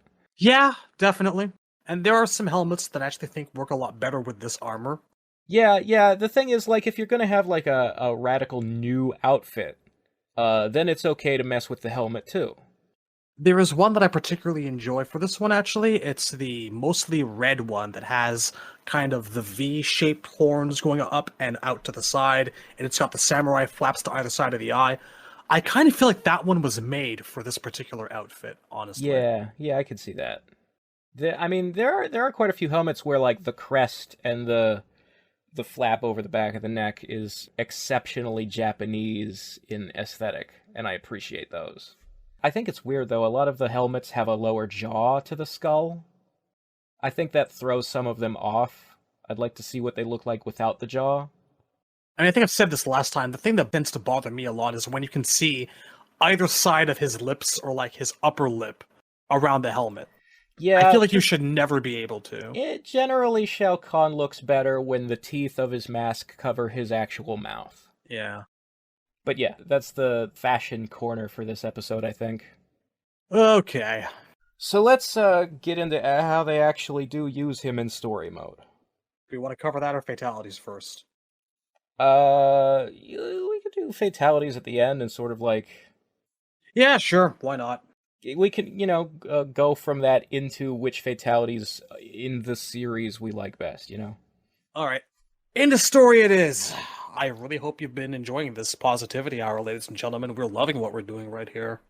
This isn't painful for us in any way, shape, or form. We love spending a full hour talking about how much we absolutely hate almost every aspect of a character's incarnation in the game. This is fun for us.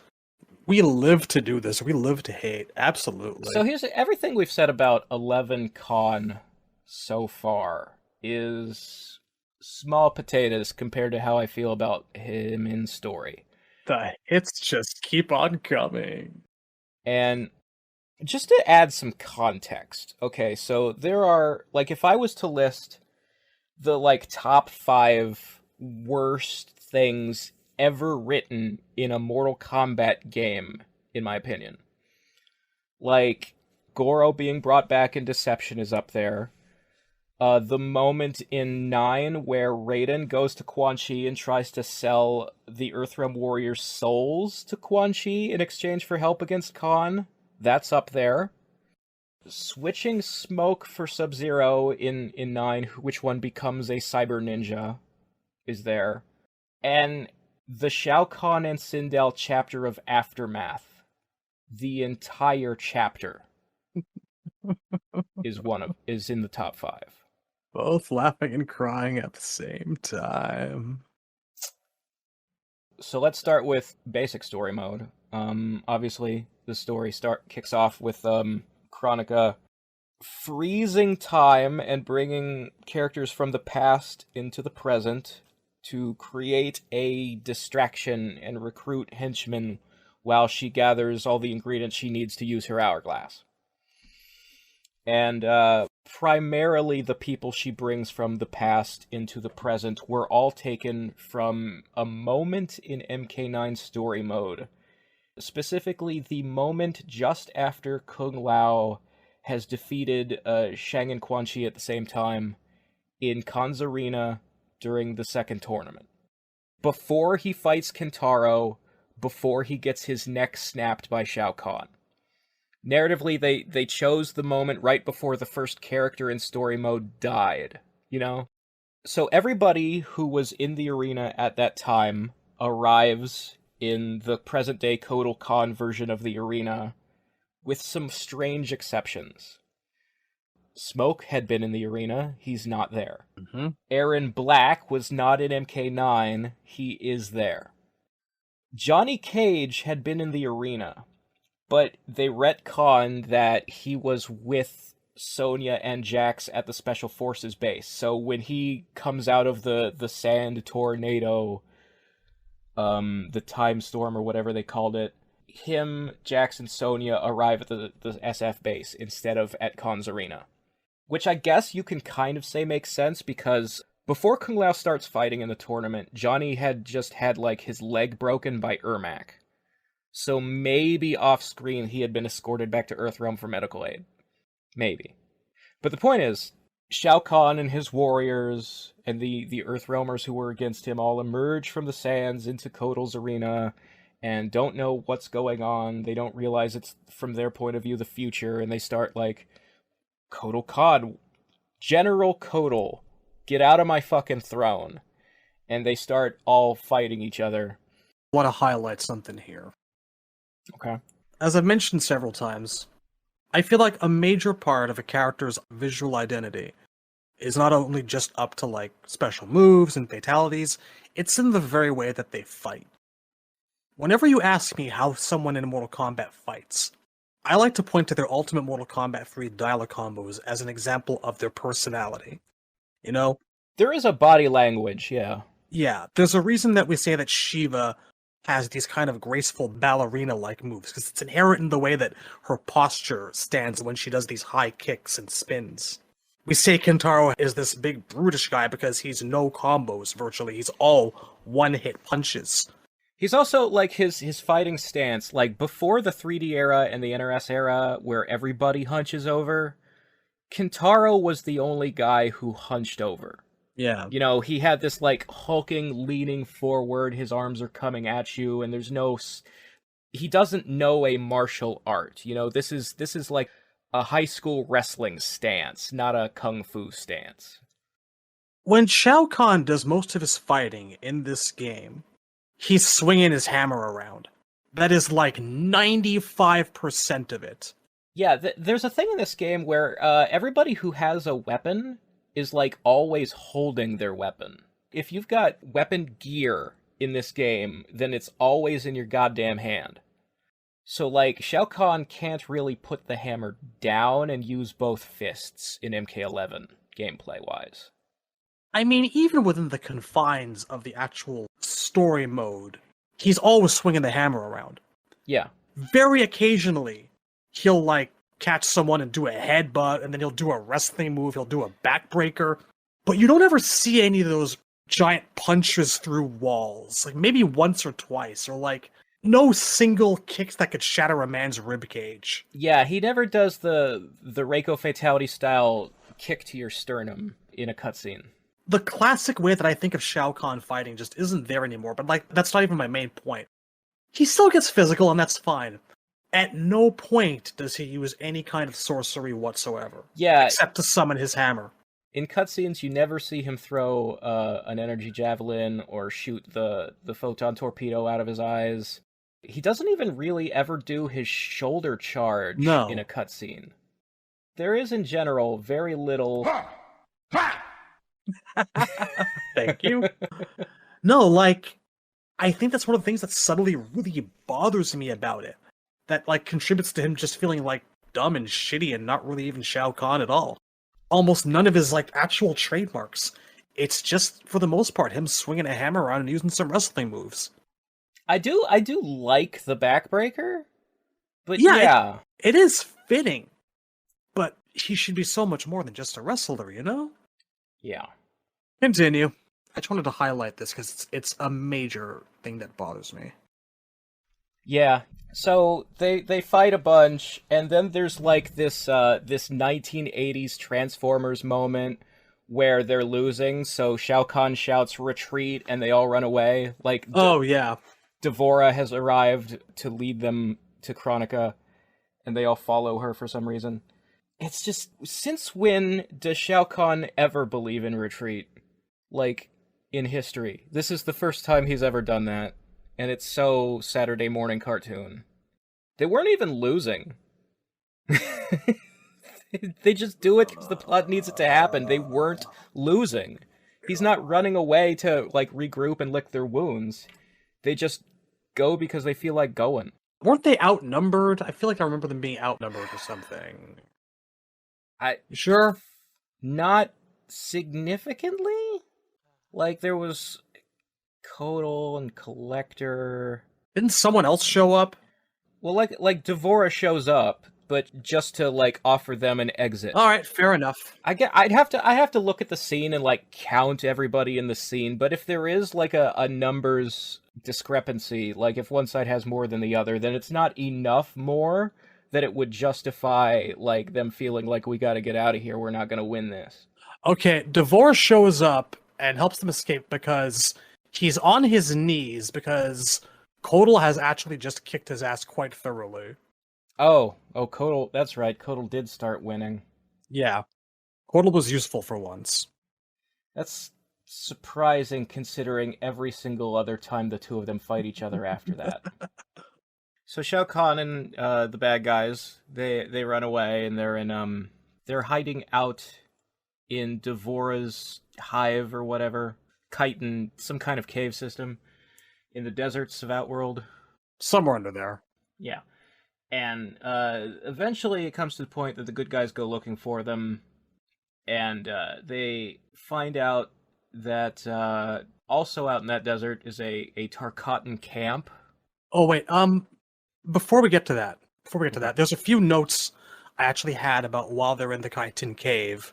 Mm-hmm. This is the point where Chronica right. approaches them and, like, decides to, like, strike up the bargain. This is important. Yeah, there's a whole talkie exposition scene where Shao Kahn meets them for the first time, and there's a bit where he finds out that Devora murdered Millennia in MKX. That's the part that I actually wanted to bring up, because it's a nice actual positive note here, I'd say, for 11 Shao Kahn, where he's actually thoroughly outright pissed that he went through all this trouble to have this ideal heir of his created, and she's dead now because of Devora, who he trusted, and he's rightfully good and pissed off. He's on the verge of murdering her. That's nice. That's a good point. It's interesting, like, so obviously there are different relationships between Shao Kahn and Millennia in the old timeline versus the new timeline, and that, like, we talked about back in MK2 that his attitude towards Millennia is sort of, you know, I asked for Shang to make a perfect clone of Kitana, and you don't look like Kitana. Your mouth is wrong. You are a failure. I should have thrown you out with the trash, but you could still be useful to me as a tool. Like, there's a relationship there of Millennia sort of always, like, wanting Daddy's approval and being absolutely incapable of pleasing him. I think some of that is actually a little bit colored by the Malibu comic, more than likely. There's some of that in there. I've never thought that we actually got a really good sense of how he felt about her in the original timeline. It is underdeveloped. So I thought that this was actually like, sure, it's different than the original timeline's version of it was. Well, but the interesting thing it's is, nice to see some investment. I could still see even old timeline Shao Kahn being pissed off if someone murdered Melina, because it would be like, you took one of my possessions away from me. It's you know? consistent. Yeah. So, like, in any timeline, really, that moment could still work. Yeah. I just wanted to sort of overview, like, what is the right characterization for how Shao Kahn feels about Melina? Would he actually, like, it's not that he's, how dare you kill my daughter, necessarily, as much as, like, that belonged to me. I paid a lot of money for this knockoff. Yes, I wanted to bring this up because I think it's a nice moment where we actually get a sense of, at least in this version, how he feels about his heirs.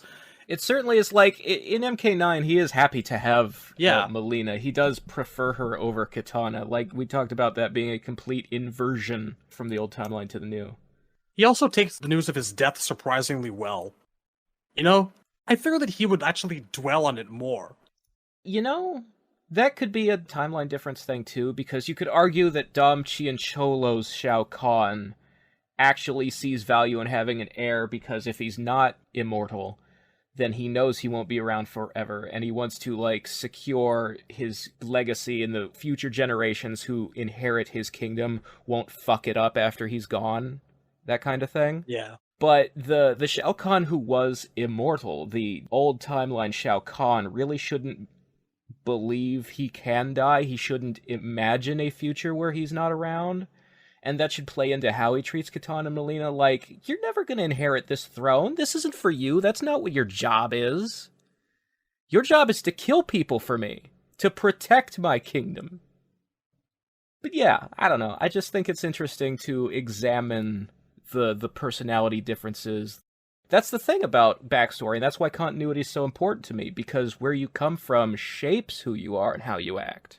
And when you change the entire basis and the foundation of that character's origins. Yeah, every like character interaction and personality trait is produced by cause and effect. And if your series has no cause and effect because the past is fucking fluid, then how can you reliably write any of these characters? How can you decide what kind of people they're supposed to be if the environment that shaped them keeps changing? We actually have far less to work with this time around, because now all that we know about him is that he's presumably just a very, very old mortal. We don't have the benefit of going, he was once like Raiden. He's just, where did this guy come from? Now we know even less. We didn't have that much to begin with. He is just, to date, a strong man who believes in strength because he has yet to be defeated. Yeah. As opposed to a man who's been around since the beginning of time, who's seen it all, and believes with supreme confidence that he can't be defeated because of his actual power, and not just overconfidence. I think that coming from that difference in background, like, if you were a god and you still have the powers of one, then when you say nobody's going to take me off this throne, it's less of a insecurity thing. It's less of like a desperation or an anger thing, like, this is mine, how dare you even try, and more of the confidence is less of a feint and more of a calm and wise thing. It's just like, I've seen it all, everybody's tried, it's just not going to happen. You get kind of laissez-faire when you've been the emperor for so many thousands of years. I think that adds a layer to it. Like, when somebody behaves a certain way because there's an old, a tired assureness to them, where it's just like, I've seen it all, buddy, you can't show me anything new, is different from, I'm the strongest, I dare you to fucking try it, come at me, bro. I picture Goro in like an ideal retelling of the MK1 tournament, having that kind of exact same attitude. Like, he's never faced anyone remotely like Liu Kang. He is used to people coming up, trying their best, and being nowhere near good enough.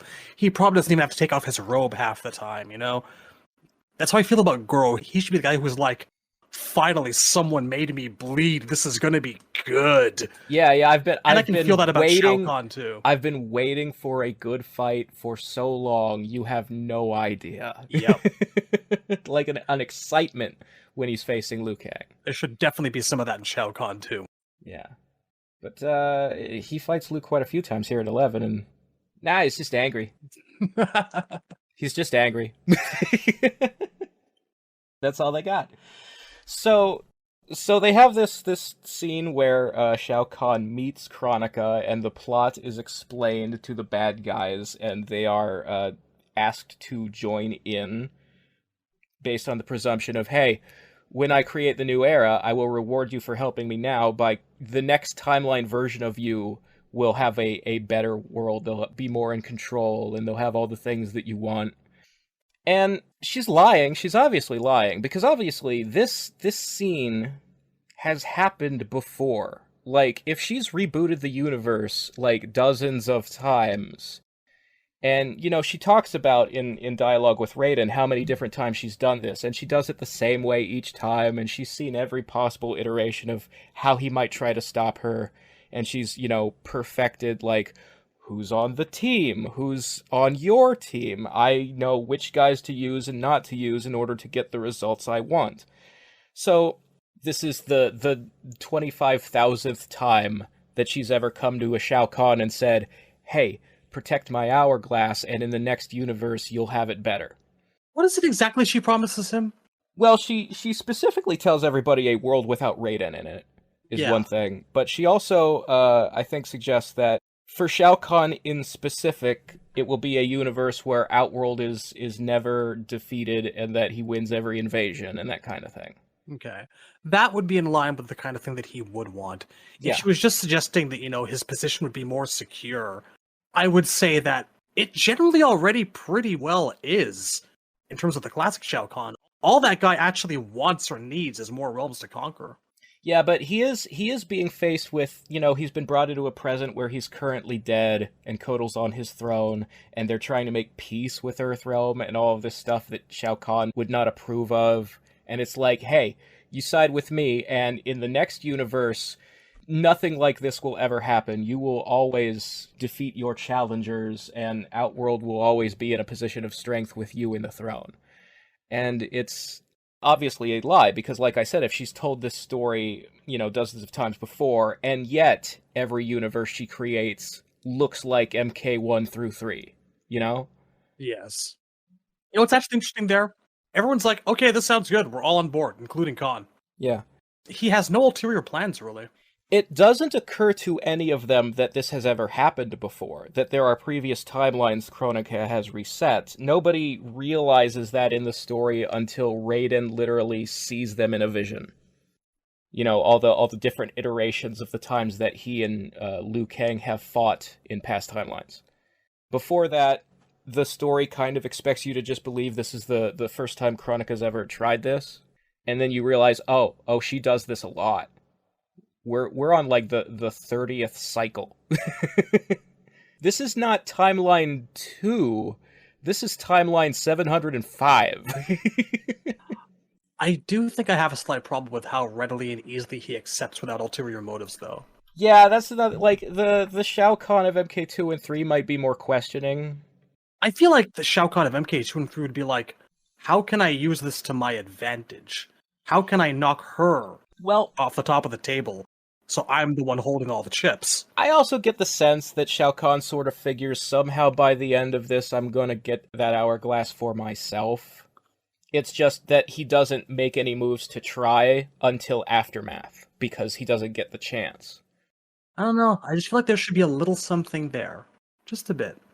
The sequence of events, once he starts working for Kronika, is that the good guys go looking for him so that he can't steal Kotal's throne and have, Outworld's help.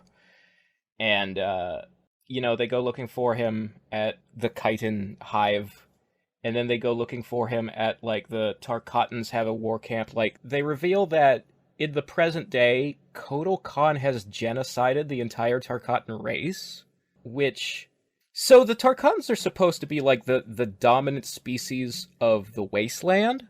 And in the old timeline, the wasteland was the majority of the surface of Outworld. So I'm thinking that the way NRS looks at Baraka and the Tarkatans now is as a minority species when they used to be the majority species. Yeah, just kind of like isolated camps of nomads out in the wastes. Yeah. I mean, they were always like nomads. They were always kind of a little bit inspired by like the Genghis Khan Mongols kind of thing, but like you add in that they're horrible monsters that eat people. Yes. And you know, all the raping and the pillaging is just that much worse. But the point I want to drive home is back in MK2, these guys were, I guess, the dominant form of life in Outworld. Like if they rule the wasteland, if they have the free run over the entire surface of Outworld, that implies that there's a fucking lot of them. Maybe he's been doing a lot of killing. Like a lot. No, I know, it stretches believability, but this isn't directly related to Kahn. No, like obviously the version of events that we're being fed in 11 suggests that there are way less Tarkatans than that, and that Kotal just, you know, can target an entire species and wipe them out if he wants to, because they just exist in smaller pockets. I think the next time we actually see Kahn is when Jade is squabbling with him over just this exact matter. Yeah, so Kotal is basically like, how dare there be Tarkatans after I worked so hard to get rid of them, and decides he's going to wipe out that camp. And Jade is with him because they used to be love interests. They've retconned that in, and she, being, you know, a compassionate and sane person, is like, no, we're not committing any fucking genocides. Stop it. Get help. They get into a fight, and like they're so preoccupied by the in-squabbling and the infighting that Shao Kahn just kind of like walks up to them with his horde like wordlessly. Hi, you're all under arrest. Yeah, he's just standing there like waiting for them to finish. Like Jade knocks Kotal out and he's just like, sup. That's it. Doesn't say a thing. Are you guys You know where done? this is going. We were just waiting for you to finish. Get behind the bars. It's actually a fun little moment. Yeah, I kind of enjoyed that. It amused me. There's a weird moment like right here afterwards. This is one of the moments that I actually cannot picture classic Shao Kahn ever doing. Just partaking in small talk. Yeah. Scarlet's all about taking some of Jade's blood, and he casually asks what's so interesting about it. I can't imagine old school Shao Kahn giving a shit one way or another somehow. I mean, I feel like small talk was beneath the guy. it sort of speaks to a larger point of, like, Scarlet's backstory and personality have been invented whole cloth for MK11. He's another surrogate daughter clone. Orphan. She had a completely different thing in MK9, and in 11 it's much more like her and Khan, there's a closeness there that would not really make sense if it existed in, like, the world of when we see Shao Kahn interacting with Kitana and Millennia in all the other games. It's like, so Scarlet is also part of this? Because there's a different dynamic you have with her than you have with your actual adopted daughters. So you find the small talk actually believable? That's not what I'm saying. I'm saying that I'm sort of, in general, uncomfortable with everything to do with MK11 Scarlet. Oh yeah, well, separate but tangential topic, yeah. In a different world where if Scarlet had always been the daughter and Kitana and Millennia weren't around or came from a different backstory, I could maybe kind of see this dynamic between her and Khan. It just doesn't match up with, 30 years of Mortal Kombat. I actually have to disagree with that. Because Shao Kahn has always kind of struck me as warlord equivalent of a guy who's a workaholic. I feel like he's just not going to make time to talk about the weather. What are you doing with your day? That's nice. Don't actually care, That's how he's always come off to me. Yeah. He's like, he's constantly working. If he were a businessman, he'd be found dead on the phone at like 63 from a heart attack. Like, all of his power, all of his, like, mental energy is about conquest and, like, yeah, that's the thing, securing like, what's his. the traditional Shao Kahn doesn't give a fuck about anybody else's interests or hobbies or how they spend their time. Scarlet would be like, hey, can I have Jade's blood? Edenian blood tastes better. He's like, I didn't ask. Get the fuck out of my room. Who are you, and why are you in my chambers? Get out. Yeah, even, like, that's probably how he would talk to Kitana. That's why it's weird to me when he's, like, kind of on pleasant footing with Scarlet. That's why I wanted to highlight this. Not because it in itself is bad necessarily. It's just an example of the kind of thing that I could never imagine OG Khan actually doing. That's all. Yeah, it's just, like, for MK11 Khan being a different person, I don't know, maybe, but it doesn't mean I like it.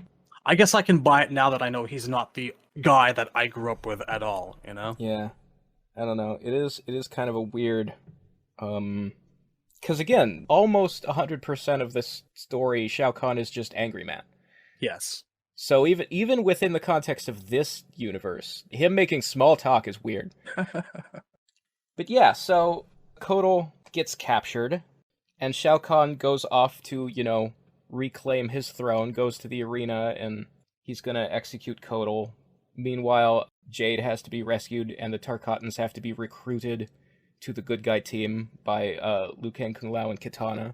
Kitana with the most excellent of plans. Yeah, the Liu and Kung Lao sneaking in dressed as Oshtek is unconvincing and amusing. I love how Scarlet knows from second one. She just lets it play out. Yeah, there's something off about Fine, it. I'll have fun with this. Like, I can see your hair, Liu Kang. I know that's you. I really have to wonder how Kitana thought this would work.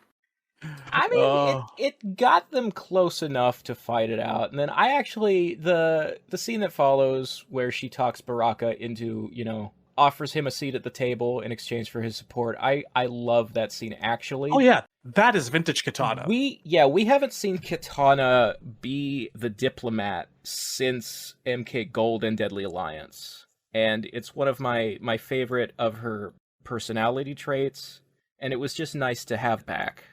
And also, like, it leads to, this is the most nuanced Baraka has ever been in any game. Completely. So anyway, then they have the Shao Kahn and they have the Tarkatans, and they march on the arena to take Kotal's throne back for him from Shao Kahn. It's Shao Kahn with a steel chair, and he's getting him up onto his shoulders. Oh, it's the backbreaker. By God, that man has a family. My God. This guy's my witness. He is broken in half. He'll never walk again. The humanity, Jerry. The humanity. It would have been better for him if he never walked again, but we'll get to Aftermath in a minute. Poor bastards. So anyway. But again, it goes back to the body language thing, it's more wrestling stuff. Yeah. It's a cool way to do it. But I could have just imagined a lot more. I do believe even MK2 Shao Kahn would put a guy up on his shoulders and crack him, I'm just making an observation. This isn't a condemnation of it. I do tend to think that there are other ways that Shao Kahn can fight a person. And that he relies so much on wrestling throws me just a little bit. I kind of get what they wanted to do there. Like, every scene in 11's story where Kotal and Shao Kahn fight each other, there's a lot of them sort of getting their hands up on each other's shoulders and pushing each other back and forth, and sort of like, they're all tied up and grappling.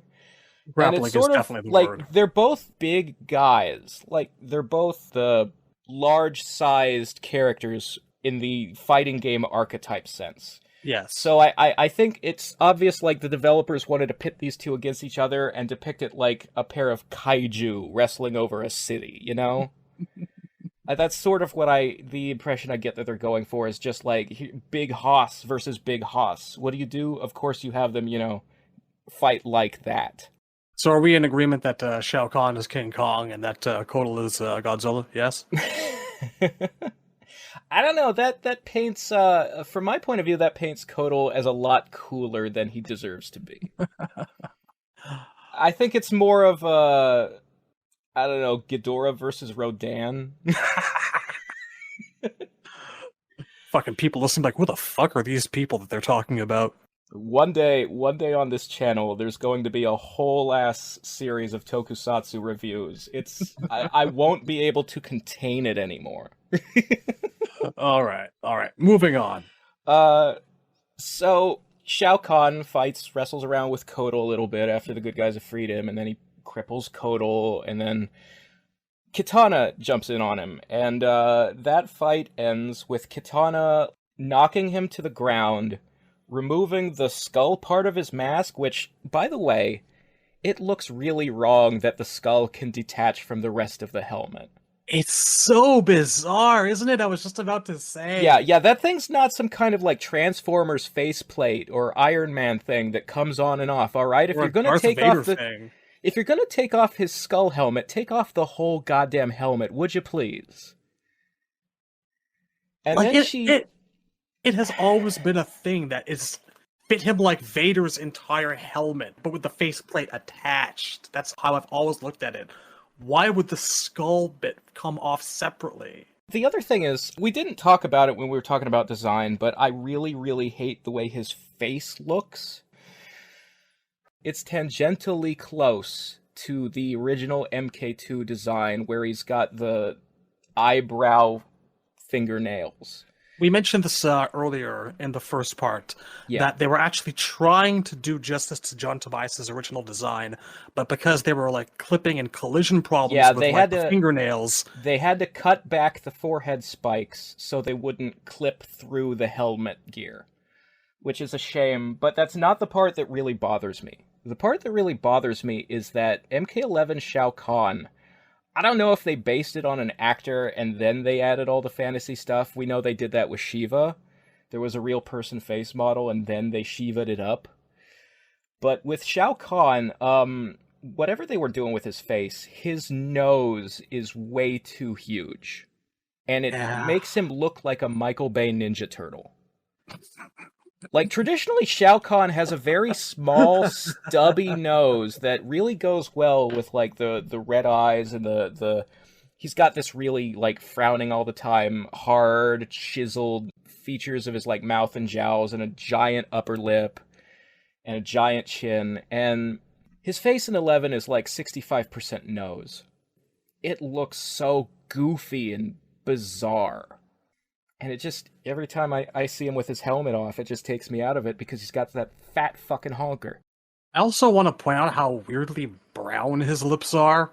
There is that, I mean, that kind of goes into, like, the dragon scales and his skin tone. It almost looks like he's wearing copper lipstick in certain shots. Yeah. It's kind of annoying, really. Yeah, it looks weird. It's not good. They didn't do a good job with his face. I appreciate that his eyes are back to being red, because they were, like, yellowy orange in 9, and it looked bad. But that's about the only nice thing I can say about it. Any objections to the dragon pupils? I'm okay with those. I mean, you've been able to see his pupils since, like, versus DC, and I'm fine with it. Actually, you know what? The original Tobias art, if you really squint and, like, zoom in, Yeah, you're and just like barely in the there. MK2 comic, you can kind of see slit pupils, so I've never really had a problem with that. I'm gonna go and give them, like, a B+ for effort on trying to do an MK2 Shao Kahn. They didn't get all the way there, but it's something. I mean, I just think as long as the dominant color of his eyes is red, and it's like, one thing that really throws me off is when the character who traditionally has solid red eyes, like, they still have red irises, but now you can see whites to their eyes. I hate that. Yep. It looks really wrong. And fortunately, most of the characters in 11 who would have, like, a solid color eye in previous games, they have, the whites of their eyes are black instead of white, and that looks much better. But yeah, so Kitana unmasks Shao Kahn and then slashes him across the face. A lot of people, when this came out, thought that she'd straight up killed the guy. So he, like, stops moving after she's cut him. Like, he falls unconscious, but it looks like the kind of stopped moving of a dead person. And then there are specifically lines of dialogue, like it cuts to Liu Kang and Kung Lao saying she did it. As if, like, they're talking like he's dead, like he's defeated for good, and the problem has been solved. And nobody, like, there is no dialogue of, like, why did you spare him? Why didn't you kill him? And her explaining, well, this way I can, like, make an example of him in front of the crowd for political reasons, or I'm showing mercy because I'm proving that I'm a better person. There's none of that. There's no acknowledgement in the entire rest of base story mode before Aftermath that Shao Kahn is still alive. There is also a lot of blood, actually. Yeah. More than you exactly. would get just from, like, an eye wound. Yeah, because here's the thing, is that when Aftermath came out and they revealed he wasn't dead, you see that what she actually did was she cut him across the eyes and that he's currently blind. I think it actually might have been their intention to have her kill him. That's why all the blood, that's why the lack of discourse about sparing his life. I think it was a last-minute reversal decision. It raises a question of how long after the script for base game was the script for Aftermath written, because it seems like it was, they just did it bam bam at the same time, or in a row. Like, because Sean Kittleson was still there for the writing of Aftermath, and then his contract with NRS as a writer ran out and was not renewed right when 11 came out. So Aftermath was already done when the game was launching, as far as the script writing goes. I wonder if it was a changed plan mid-writing of Aftermath, or maybe there is a scenario where they were writing it where they planned, like, oh, Shao Kahn's gonna be base roster and we're gonna kill him here. And then somebody said, let's make Shao Kahn a pre-order bonus, so now that he's DLC, let's make him playable in your DLC story. Maybe that happened, like, during the process, and it changed the fact that they wrote that scene one way and everything after that another way. I definitely feel like something happened, to be sure. It's hard to tell, because it does feel like he fucking died in that scene, and they're just... Like, it also can be read as, oh, she cut him across the eyes and he fell unconscious and he's not dead, and just everybody's talking about it really weird. Like, they're all reacting like she has killed him. They're not reacting like she's killed him so, in your face. Like, nobody in dialogue says, Shao Kahn is dead. But it's almost there, Yeah.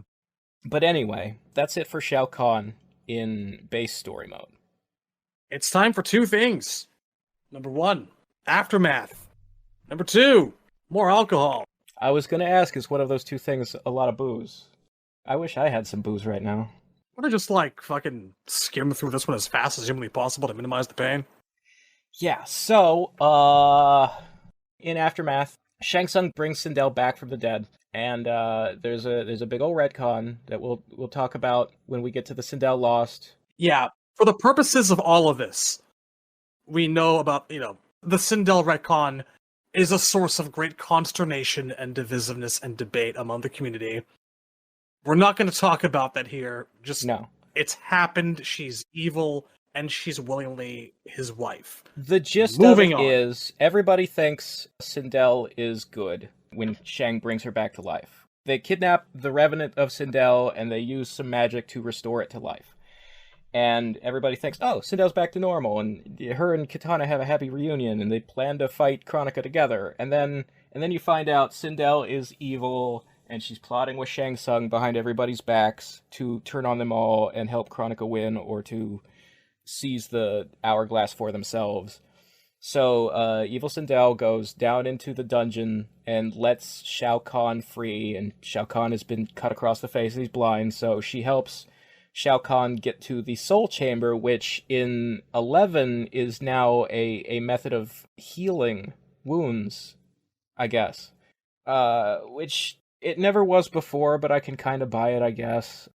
They stuff Shao Kahn in the Soul Chamber, and the soul energy heals his cut eyes, and he can see again. And I mean, you know what? Especially in his case, it has restorative powers that work on Ermac, and the reasons for that are obvious. Shao Kahn is a person who has had, like, thousands of souls coursing through him as he consumes them for ages and ages. Fine, I believe it. There are multiple times in Aftermath where Shang Tsung steals a soul in order to heal a wound on his body. And he also stole a soul to heal himself in the middle of fighting Raiden in Deception in the opening cutscene. We have seen that you can use soul-stealing magic to heal a wound before. It's fine. The point is that Shao Kahn has his eyesight restored, and then him and Sindel go together to, like, they overthrow Shiva, who's the current queen of the Shokan, and they get the Shokan on their side. Shiva, dead, yes? Apparently? Maybe? Apparently. So, Shiva is defeated by Sindel in Aftermath, and then we just see her body lying on the ground as Sindel tells the Shokan guards that come in the room Shiva turned on me. She's a traitor to the Shokan. Come with me and Shao Kahn, and we're gonna take back Outworld from these traitors. And they buy it, I guess. Shiva is defeated and knocked out unconscious by Sindel, who subsequently frames Katana for Shao Kahn Brethren's murder and betrays... Frames Katana. She frames Katana for it. Right, there we go. That's how she convinces the Shokan to take Khan's side. Okay. So, then they go and they... all the heroes are taking these boats that belong to Charon, the guy who sails souls to the land of the dead or whatever. So the special forces are waiting to get on one of these boats, and they're waiting for Sindel and the Shokan to rendezvous with them, to take the boat and go to sail where Kronika's at, so they can all have the big final boss fight with Kronika. And when the Shokan emerge from the portal, they attack all the special forces and get them by surprise, and Sindel and Shao Kahn proceed to defeat Sonya and Johnny Cage and Cassie Cage and take them prisoner. And it's kind of amusing. The very last time we see any of the Cage Blade family in MK11, in any MK11 content, in any content in this timeline at all, they are being transported to Outworld to be turned into sex slaves. That's what Sindel says they're going to do with them. That is... Again, we'll get there. That is the big goodbye for Johnny and Sonya and Cassie Cage in the NRS timeline. We'll get there when we talk about Sindel. Right. A couple episodes from now. I don't want to do that right now. I just think it's amusing that that's their exit before the timeline is rebooted. Especially because Cassie was the main protagonist of the previous game and defeated that game's boss. I mean, pretty much nobody in Aftermath, except for, like, Liu Kang, gets any kind of fucking closure, really. They try to lampshade it. They give Shao Kahn a line when he's fighting Cassie, where he says, the reason Shinnok was a schemer is because he was terrible at fighting. Boy, that's an effort to explain your bullshit, isn't it? Yeah. So anyway, Shao Kahn and Sindel catch up to the other boats with their boat, and they fight the one that has Liu Kang, Kung Lao, and Katana on it. And they throw Kung Lao overboard. Let's highlight that. Let's appreciate that. Let's just rewind it and play it over and over again, because I like it. So I know that you really dislike NRS era's version of Kung Lao. Oh, I hate it so fucking much, man. It's almost on par with how much I loathe MK11 Shao Kahn. So even in spite of that, it very much bothers me anytime any character sort of forgets their own superpowers. So there's a moment here where Kung Lao throws his hat, and I think Sindel catches it just with her bare hand, and then she throws it back so hard that when Lao catches it, it cuts his hand. Kung Lao can make that hat teleport. There's no reason that sequence of events should ever happen. Oh, God. NRS era Kung Lao sucks so bad. It's just a shame is all. It doesn't bother me as much as it probably should, because when I look at MK11 Kung Lao, all I can see is that goofy fucking outfit with the hood tied around his head and the blue poncho. And I don't know, I see a different character. I don't see Kung Lao, I see some goofy Kung Lao knockoff. Welcome to the way we both see Shao Kahn and Kung Lao. These aren't characters that we know. These are just bad Xeroxes doing things I don't care about to each other. Yeah. I actually want to care more and be more amused at that. I can't. I just keep going. So what follows, Kung Lao being thrown overboard and left behind, is a moment where you can pick Sindel and she'll fight Katana, or you can pick Shao Kahn and he'll fight Liu Kang. If you have the Kahn fight with Liu, there's a moment in the background where Sindel is like chasing Katana around, and she's like walking on her hair as though it's Dr. Octopus legs. Yes. And so Sindel can fly, first of all. Why would you need to do that? Second, it just looks dumb. I love it. I'm all about that moment. Because I mean, it's actually an interesting thing they're doing with her. look, I think so. If she was like stabbing the hair into the ground as she walked, and Kitana was just dodging the stabs, I'd be okay with that. But she's just Dr. Octopus walking. It's a moment where I noticed Sindel for an interesting and not inherently awful reason. For that, I guess I'm willing to give it a point. I mean, I can't drink this. I can't drink this sangria fast enough. Razor, keep going. I can't do this. So what follows is the point that disappoints me the most. The reason this makes it into my like top 4 worst story moments in the entire history of the franchise is that Shao Kahn, for the first time in history in any Mortal Kombat game, defeats Liu Kang in a one-on-one fight. Yep. And then we get this long sequence of Kahn and Sindel, like, making a speech to the assembled Outworlders and, like, torturing the defeated and crawling at their feet and crying and reaching out for each other, Liu Kang and Kitana. And it's just this fucking torture porn sequence where Shao Kahn, like, smashes Liu's knees with his hammer, where they force Kitana to watch, and they're like, when we're done here, we're gonna kill the both of you.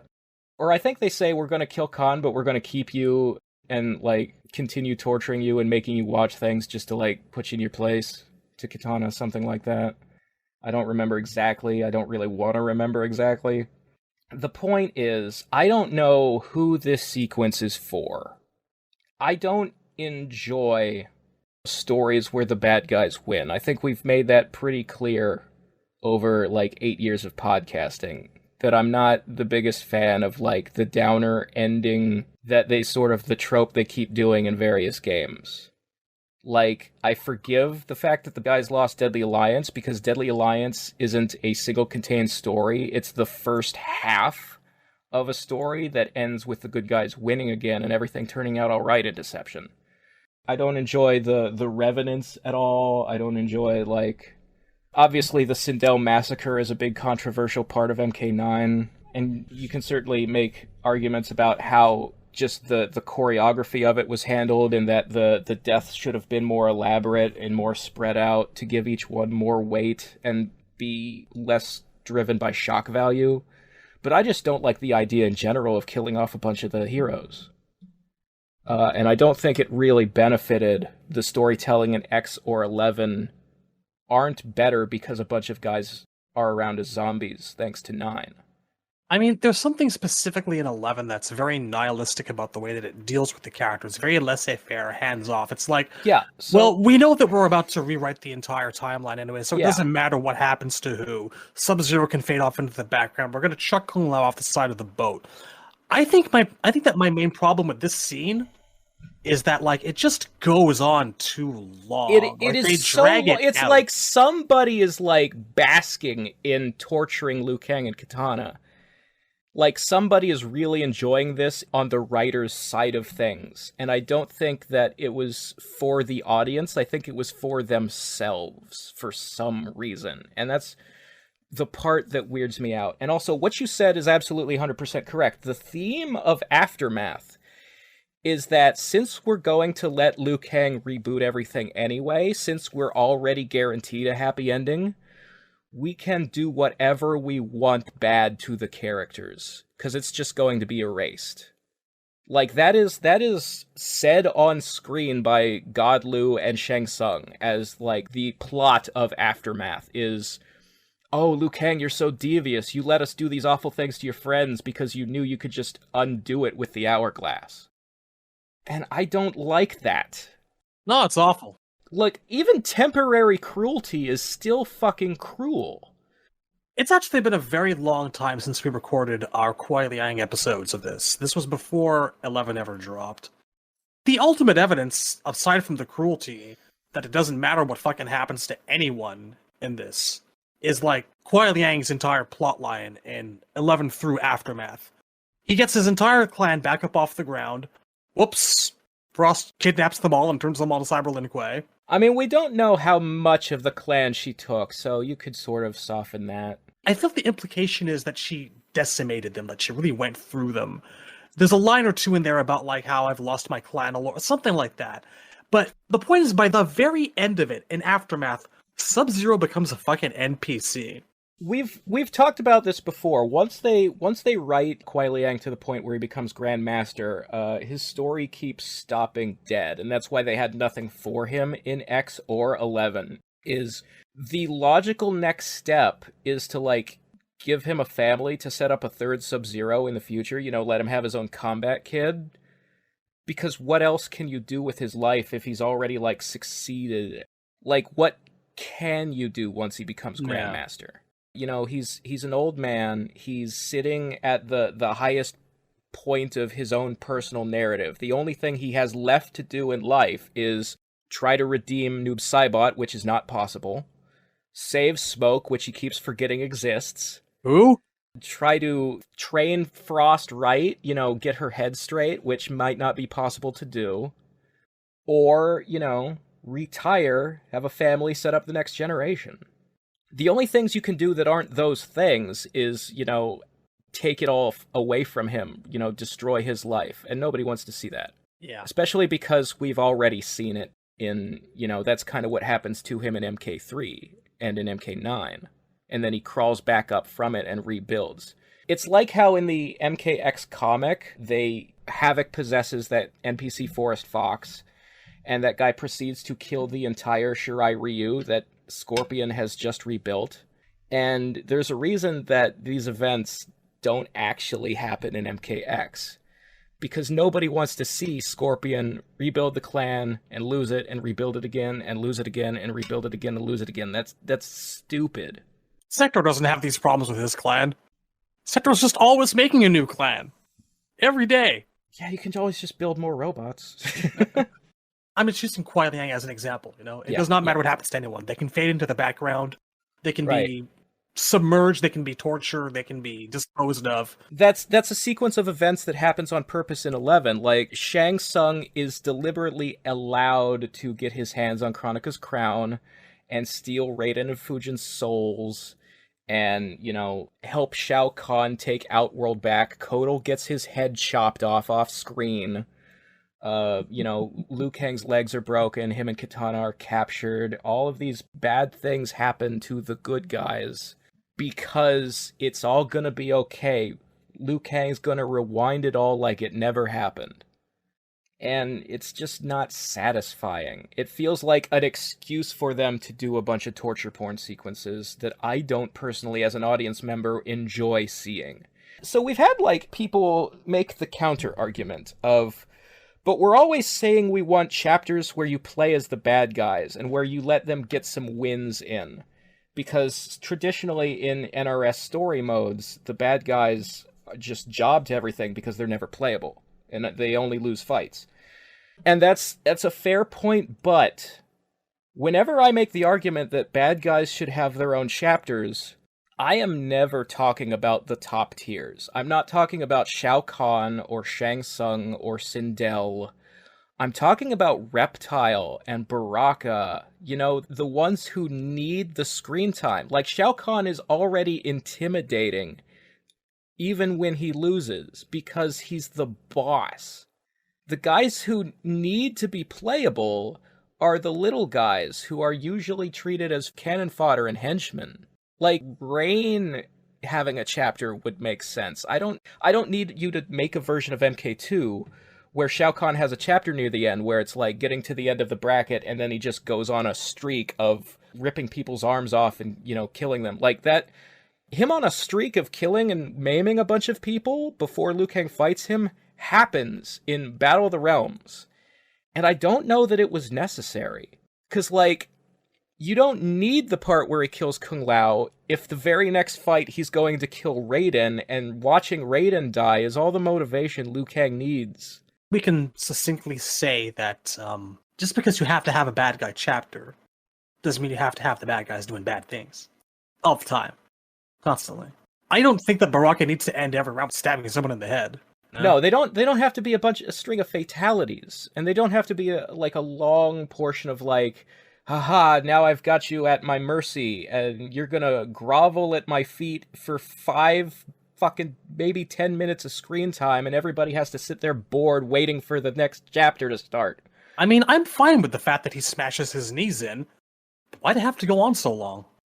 Why'd I have to, like, go back and forth, and why did we have to drag the long, dramatic moment of Kitana and Liu trying to touch each other's fingers, and the screaming, and the pain, and the glibin? So here's something that I kind of don't understand. So there's a sequence in Original 11 where Raiden is fighting Revenant Liu, and he gets his hands on him, and that's the necessary trigger for him to, like, combine himself, Revenant Liu, and past Liu into God Liu, a single being.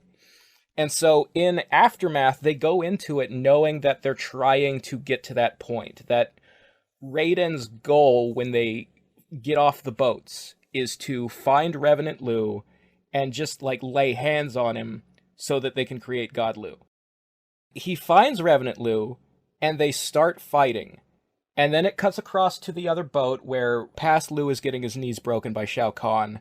And because past Liu's knees are broken, Revenant Liu's knees break. Ah, the selective time travel logic. Yeah, so they do this with Kano at a point in the story too.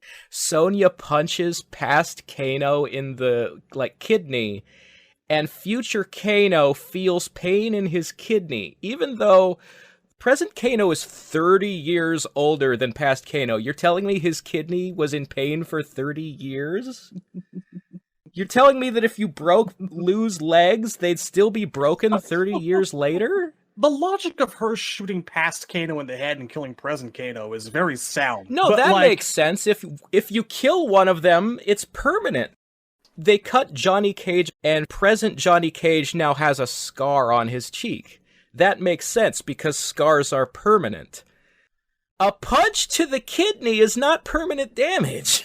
They're playing it up for dramatic purposes, but they're not actually thinking it through, you know? No, it's time travel written by stupid people. Oh, man. Razor, please let this end. Anyway. Please let this end. Sindel and Shao Kahn get to the mainland, and they rendezvous with Shang, who's got the crown and doing all the winning, and Shang and them march into Kronika's main chamber to take the hourglass from her. And then there's an amusing bit where Kahn and Sindel are walking towards Kronika like, we're about to beat you. And then Shang is right behind their backs, and he's like, stab you in the back and steal both your souls. And it's like, why would you just turned your back to Shang Tsung? How did you not see this coming? It's not the old school Khan. It's a guy that was much less smart. You knew he was behind you, and you just assumed that he was going to follow orders and be in step, even though he's the one holding the crown. He's the one who has all the power, and you just assume he's going to be loyal. Do you know who Shang Tsung is? Do you remember who Shang Tsung is? His defining trait is that he's been waiting for 1,000 years to find a way to take your power from you. Last game, he fucked up twice and you fed him to your queen. This time, you turn your back on him. Yeah. But you know what? Doesn't reflect particularly well on Khan, but that's nothing more than I would expect of the Khan of this particular game. Yeah, no, this totally makes sense for MK11 Khan, who's a fucking moron. And it was kind of satisfying to watch. I was enjoying seeing Shang fucking remove both of those two shitty characters from the story. That was the most rewarding part of all of Aftermath. Yeah, after I had to sit through, like I said, the Shao Kahn and Sindel chapter is in my top 4 worst written parts of Mortal Kombat in history. To have that followed up by watching Shang fucking kill both those two useless losers, it felt real good. It felt real good. For me, Mortal Kombat Aftermath, it's like an apple. It's a shiny apple with like 1/3 of it completely rotten from the inside out towards a specific side. And that's the Shao Kahn and Sindel chapter. Everything around it, and let's get this straight, everything else about Aftermath, especially the shit that involves Kari Tagawa Shang Tsung, is golden delicious apple. It's amazing. Yes, you've got a section where you get to spend time with Fujin and enjoy him. You got a section where you get to spend time with Shang Tsung and enjoy him. And man, do they squeeze every possible drop from the potential of having Kari Tagawa Shang in their story. It is a beautiful thing. It is. I just want to say that for the record. We don't hate Aftermath. No. We just hate the fucking Sindel Shao Kahn part of Aftermath. I'm not a huge fan of the Shiva portion either. It was just kind of meh. But for the most part. We'll get to that more when we get to Shiva. Yeah. For me, it's just nice to see her get some kind of spotlight. I know that Tobias was very impressed by the way that they dealt with Shiva too. Yeah, Shiva was always sort of, like, from the moment she was introduced in 3, she had more backstory and motivation than Goro and Kentaro. It's sort of nice to see that potential lived up to. The Shiva retro should be pretty good. Yeah. Anyway. Yeah, I could watch Shang Tsung taking both of their souls on repeat for 5 minutes. I really could. Fuck these two people. It was, if nothing else, the terribleness of their chapter made the part where Shang takes them out feel earned. It really does. And yeah, that is the last time we see either one of them in 11. That is their exit from that timeline. We are done now. Good. Let's never talk about any of it ever again. I hope we don't have to. I really Until do. next time when we talk about Sindel. Fuck. Okay. Can you tell I want to get this done? I don't take pleasure in any of this. No, we are talking about one of the worst handled characters in the most recent game. And it's just a hurdle we have to get over because there is so much good Shao Kahn content sandwiching that bit. Like, old timeline, spectacular. The episode that's coming after this, where we get to talk about annihilation and conquest and stuff, fucking spectacular. I'm super looking forward to it. But the MK11 stuff, I have been dreading and trying to avoid for a very long time. We have been trying to record the MK11 portion of this particular episode for like 2 weeks, and things keep happening to put it off. I mean, there were scheduling issues, there were technical issues, but like somewhere underneath there is like the underlying urge to not want to talk about the thing. Like 50% of the times where we were going to record and didn't, we were just going, we could stay up late. Like, it's gonna be 1 a.m. by the time we're done. I just don't want to run that late for this subject. I would do it for, like, Stryker. I would do it for Sector or Cyrax. I would do it for fucking... Oh, absolutely. I would do it for Jarek for a laugh. It's much less fun. It's much less interesting. There's much less will to do it when you're talking about a thing that you actually don't enjoy. I'll go to 3 a.m. for Su Hao. I will not go to 1 a.m. for MK11 Shao Kahn. These episodes are mentally taxing to record. I mean, we have to watch stuff again that we hated the first time we saw it, I mean, truth be told, like, I wasn't in for it tonight either, but I just wanted to, like we've been saying offline, rip the Band-Aid off and get this particular section over with. It brings me no pleasure to sit here shitting on Shao Kahn for, like, the last 2 hours, roughly, of your listening, quote-unquote, pleasure. But I don't feel bad about it because we haven't been talking about Shao Kahn. We've been talking about MK11 Shao Kahn, and it's not the same guy. It's not even the same guy as 9 Kahn. No, we should just... So now that, like, Kahn is established as a title, there should be a differentiating between them. Classic Shao Kahn is Shao Kahn. This guy is just Shao. Apparently, according to the book, Kahn was always planned to have been a title, not just a last name. I get that, but Onaga didn't use it, and there are no emperors before him. I know, it's a problem, but Onaga didn't exist then. Yeah, 3D era changes the context of stuff that was intended in the 2D era, yeah. But there's another problem, is that they misspelled Kahn. Maybe it was intentional, maybe it wasn't. If it had been Shao Kahn, Khan, sure, I'd have been like, from day one, okay, he is Shao and he is the Khan. But I always saw it as a name. I always figured, like, yes, it's a Chinese king is a Khan, and Shao Kahn is Kahn. I always figured, whether it was intentional or not that they spelled it different, Outworld is in a different dimension. They can spell things differently however they want. It doesn't really affect our language. Yeah. I kind of imagine that the reason combat is spelled with a K is that it's an Outworld language thing. Oh man, I don't ascribe any importance to that. I just think it's fun. Alright, did we discuss his fatalities in this game? Because he's got 2. Well, I want to talk about his special moves in 11 in general. Because Every single gear move is just a different way to swing the hammer or throw the javelin, with one really notable exception. So Sub-Zero, you can equip the cold shoulder and it replaces the slide, and that's neat. You know, that's a great reference to moves he had in a previous game. I really appreciate that.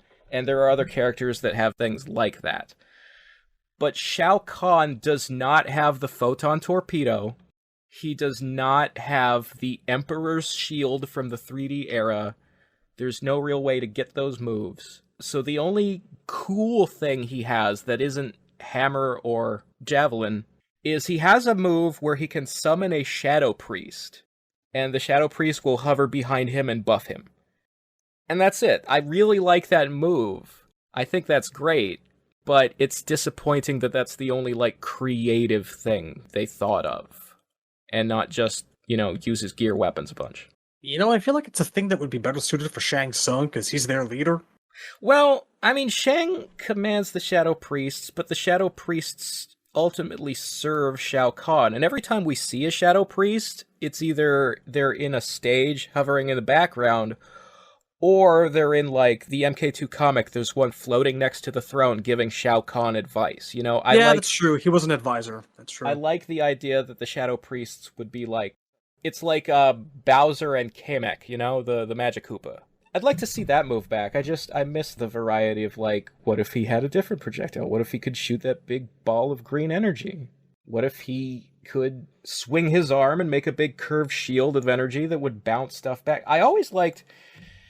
It's not explicit in the games, but it's heavily implied that, like, Nightwolf and Shao Kahn have the same powers, basically. Like, Nightwolf uses the souls of his ancestors, and he can make, like, Green Lantern weapon shapes out of that, or do the Shadow Shoulder Charge.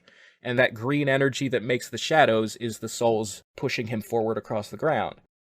Or, like, he can cover himself in an aura of green and it reflects projectiles back at the opponent. Well, Shao Kahn can do instead of a bow and arrow or a hatchet, he does the javelin. He has the shoulder charge. The Emperor's shield is basically Nightwolf's reflector. He does the same stuff, but aesthetically does different motions to make them happen or creates different shapes. And he does that with the stolen souls that he's taken from all the realms he's conquered instead of the ancestor souls from the spirit realm.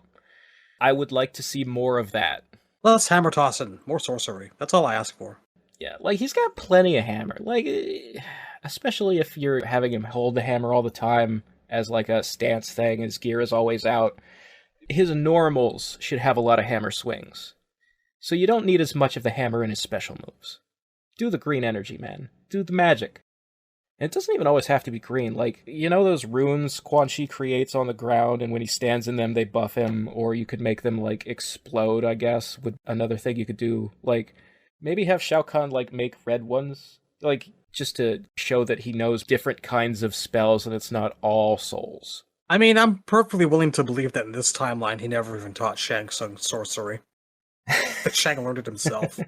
You could tell me that, I wouldn't even be surprised. Well, they do drive home quite a few times in Aftermath the idea that the only reason any of the skills Shang possesses and any of the things he's done in his life is because Chronica wanted it to happen and all that kind of thing.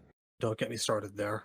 You know, everything, like, I designed all of this so that you would eventually know how to make my crown for me. Alright, fuck it. I don't want to talk about that. Nope. Shao Kahn. We're gonna finish this. Yeah.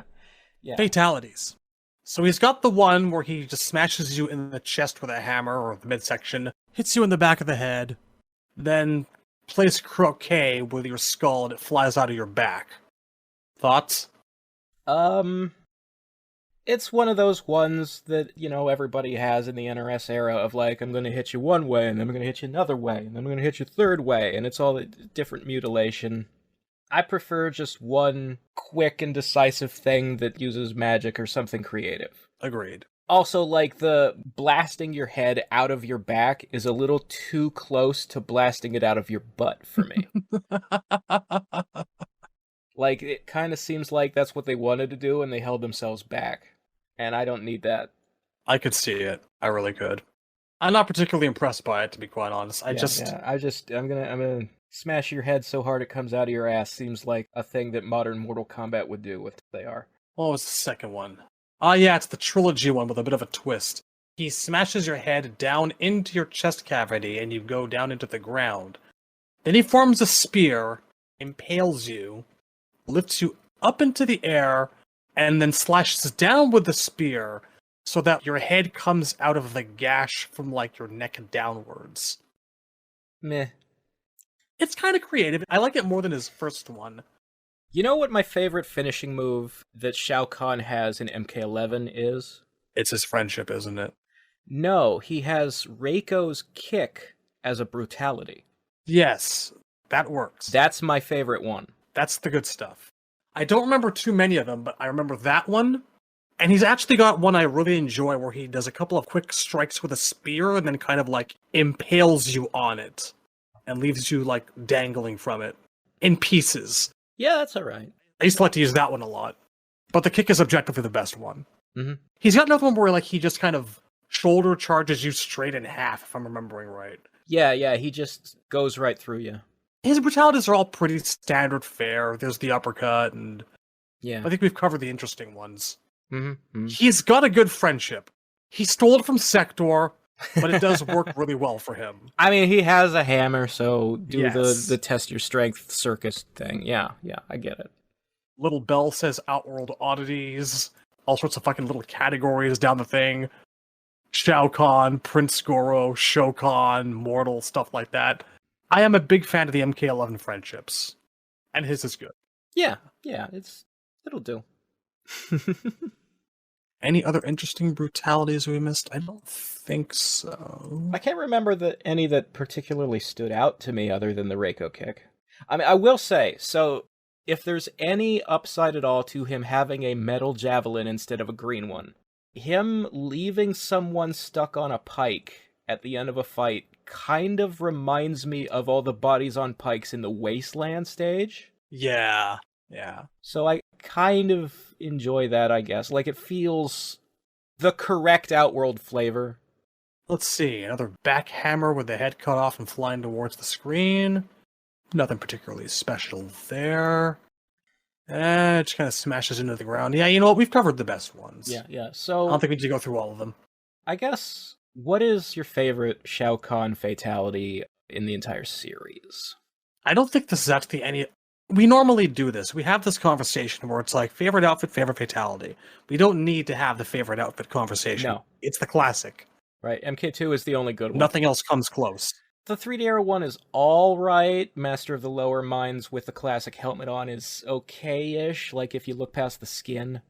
But yeah, there's no competition. MK2, they nailed it on the first try, and like a Street Fighter character, Shao Kahn really shouldn't be changed that often. But favorite fatality? Also an easy question. It's the one from MK9 where he just sticks his fists into you and pulls sideways.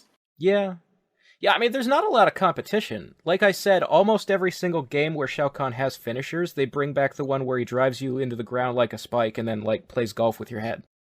They give Shiva that one too, they give Jax that one too, it just kind of keeps popping up, yeah. I enjoy Shiva a great deal, but I never thought that her fatalities were particularly great. I like the skin rip. The skin rip's okay, I guess. It verges on the goofy, but my point is that, like, I think that you could do more interesting things than just driving someone into the ground over and over again. Yeah, and here's the thing. Specifically for Shao Kahn, I feel like his best finisher just hasn't been done yet. Because what I would like to see is him do his own version of stealing a soul as a fatality. I feel like he's the kind of guy who could do it with, well, old school Shao Kahn could do a soul steal with a single finger, or just straight up inhale it into his eyes, into his mouth, or whatever. It's implicit it would take less energy or effort from him than it would Shang Tsung. Yeah, there's a thing. So Shang Tsung, like, obviously in the 95 movie, every single time he steals a soul, he does it different, and they do a different visual effect and play around. But traditionally in the games, it's always he sucks it into the palm of his hand. I sort of imagine that when Shao Kahn steals a soul, it goes in his mouth. Yeah, me too. I want to see that. I want to see it done at some point and see how Shang lifts them with one hand by the neck and puts his hand back behind his head. And what body language-wise would Shao Kahn do differently? What does it look like when he does it compared to when Shang does it? I want to see that. I could see him grabbing someone, like, by the throat, lifting them up, pulling them close, and just being like... And that's it. It doesn't even take a second. Maybe, like, 2. And then he just throws them face first to the ground next to him, and they skid along the dirt. And that's all there is to it. He literally just eats you like food. Yeah, I could go for that. So that's your favorite fatality too? The 9 all hands in? Yeah. It is brutal and gory while still being like one action. It's not a bunch of dragged out motions. It's not 3 stages of mutilation. It's decisive. It speaks to like his great strength. Because, as much as we talk up sorcery here, yes, he's a very strong man. And cinematically, it lets you do a cool thing where you put the camera behind the opponent's back so that you see the hands coming out through them, and then as they're pried apart, you see Shao Kahn's face screaming at the screen. Yeah, there's no competition, really. Just like the MK2 outfit. Yeah. And it's only been in 9, but they also used it in Battle of the Realms, which was a nice touch. Or Kung Lao.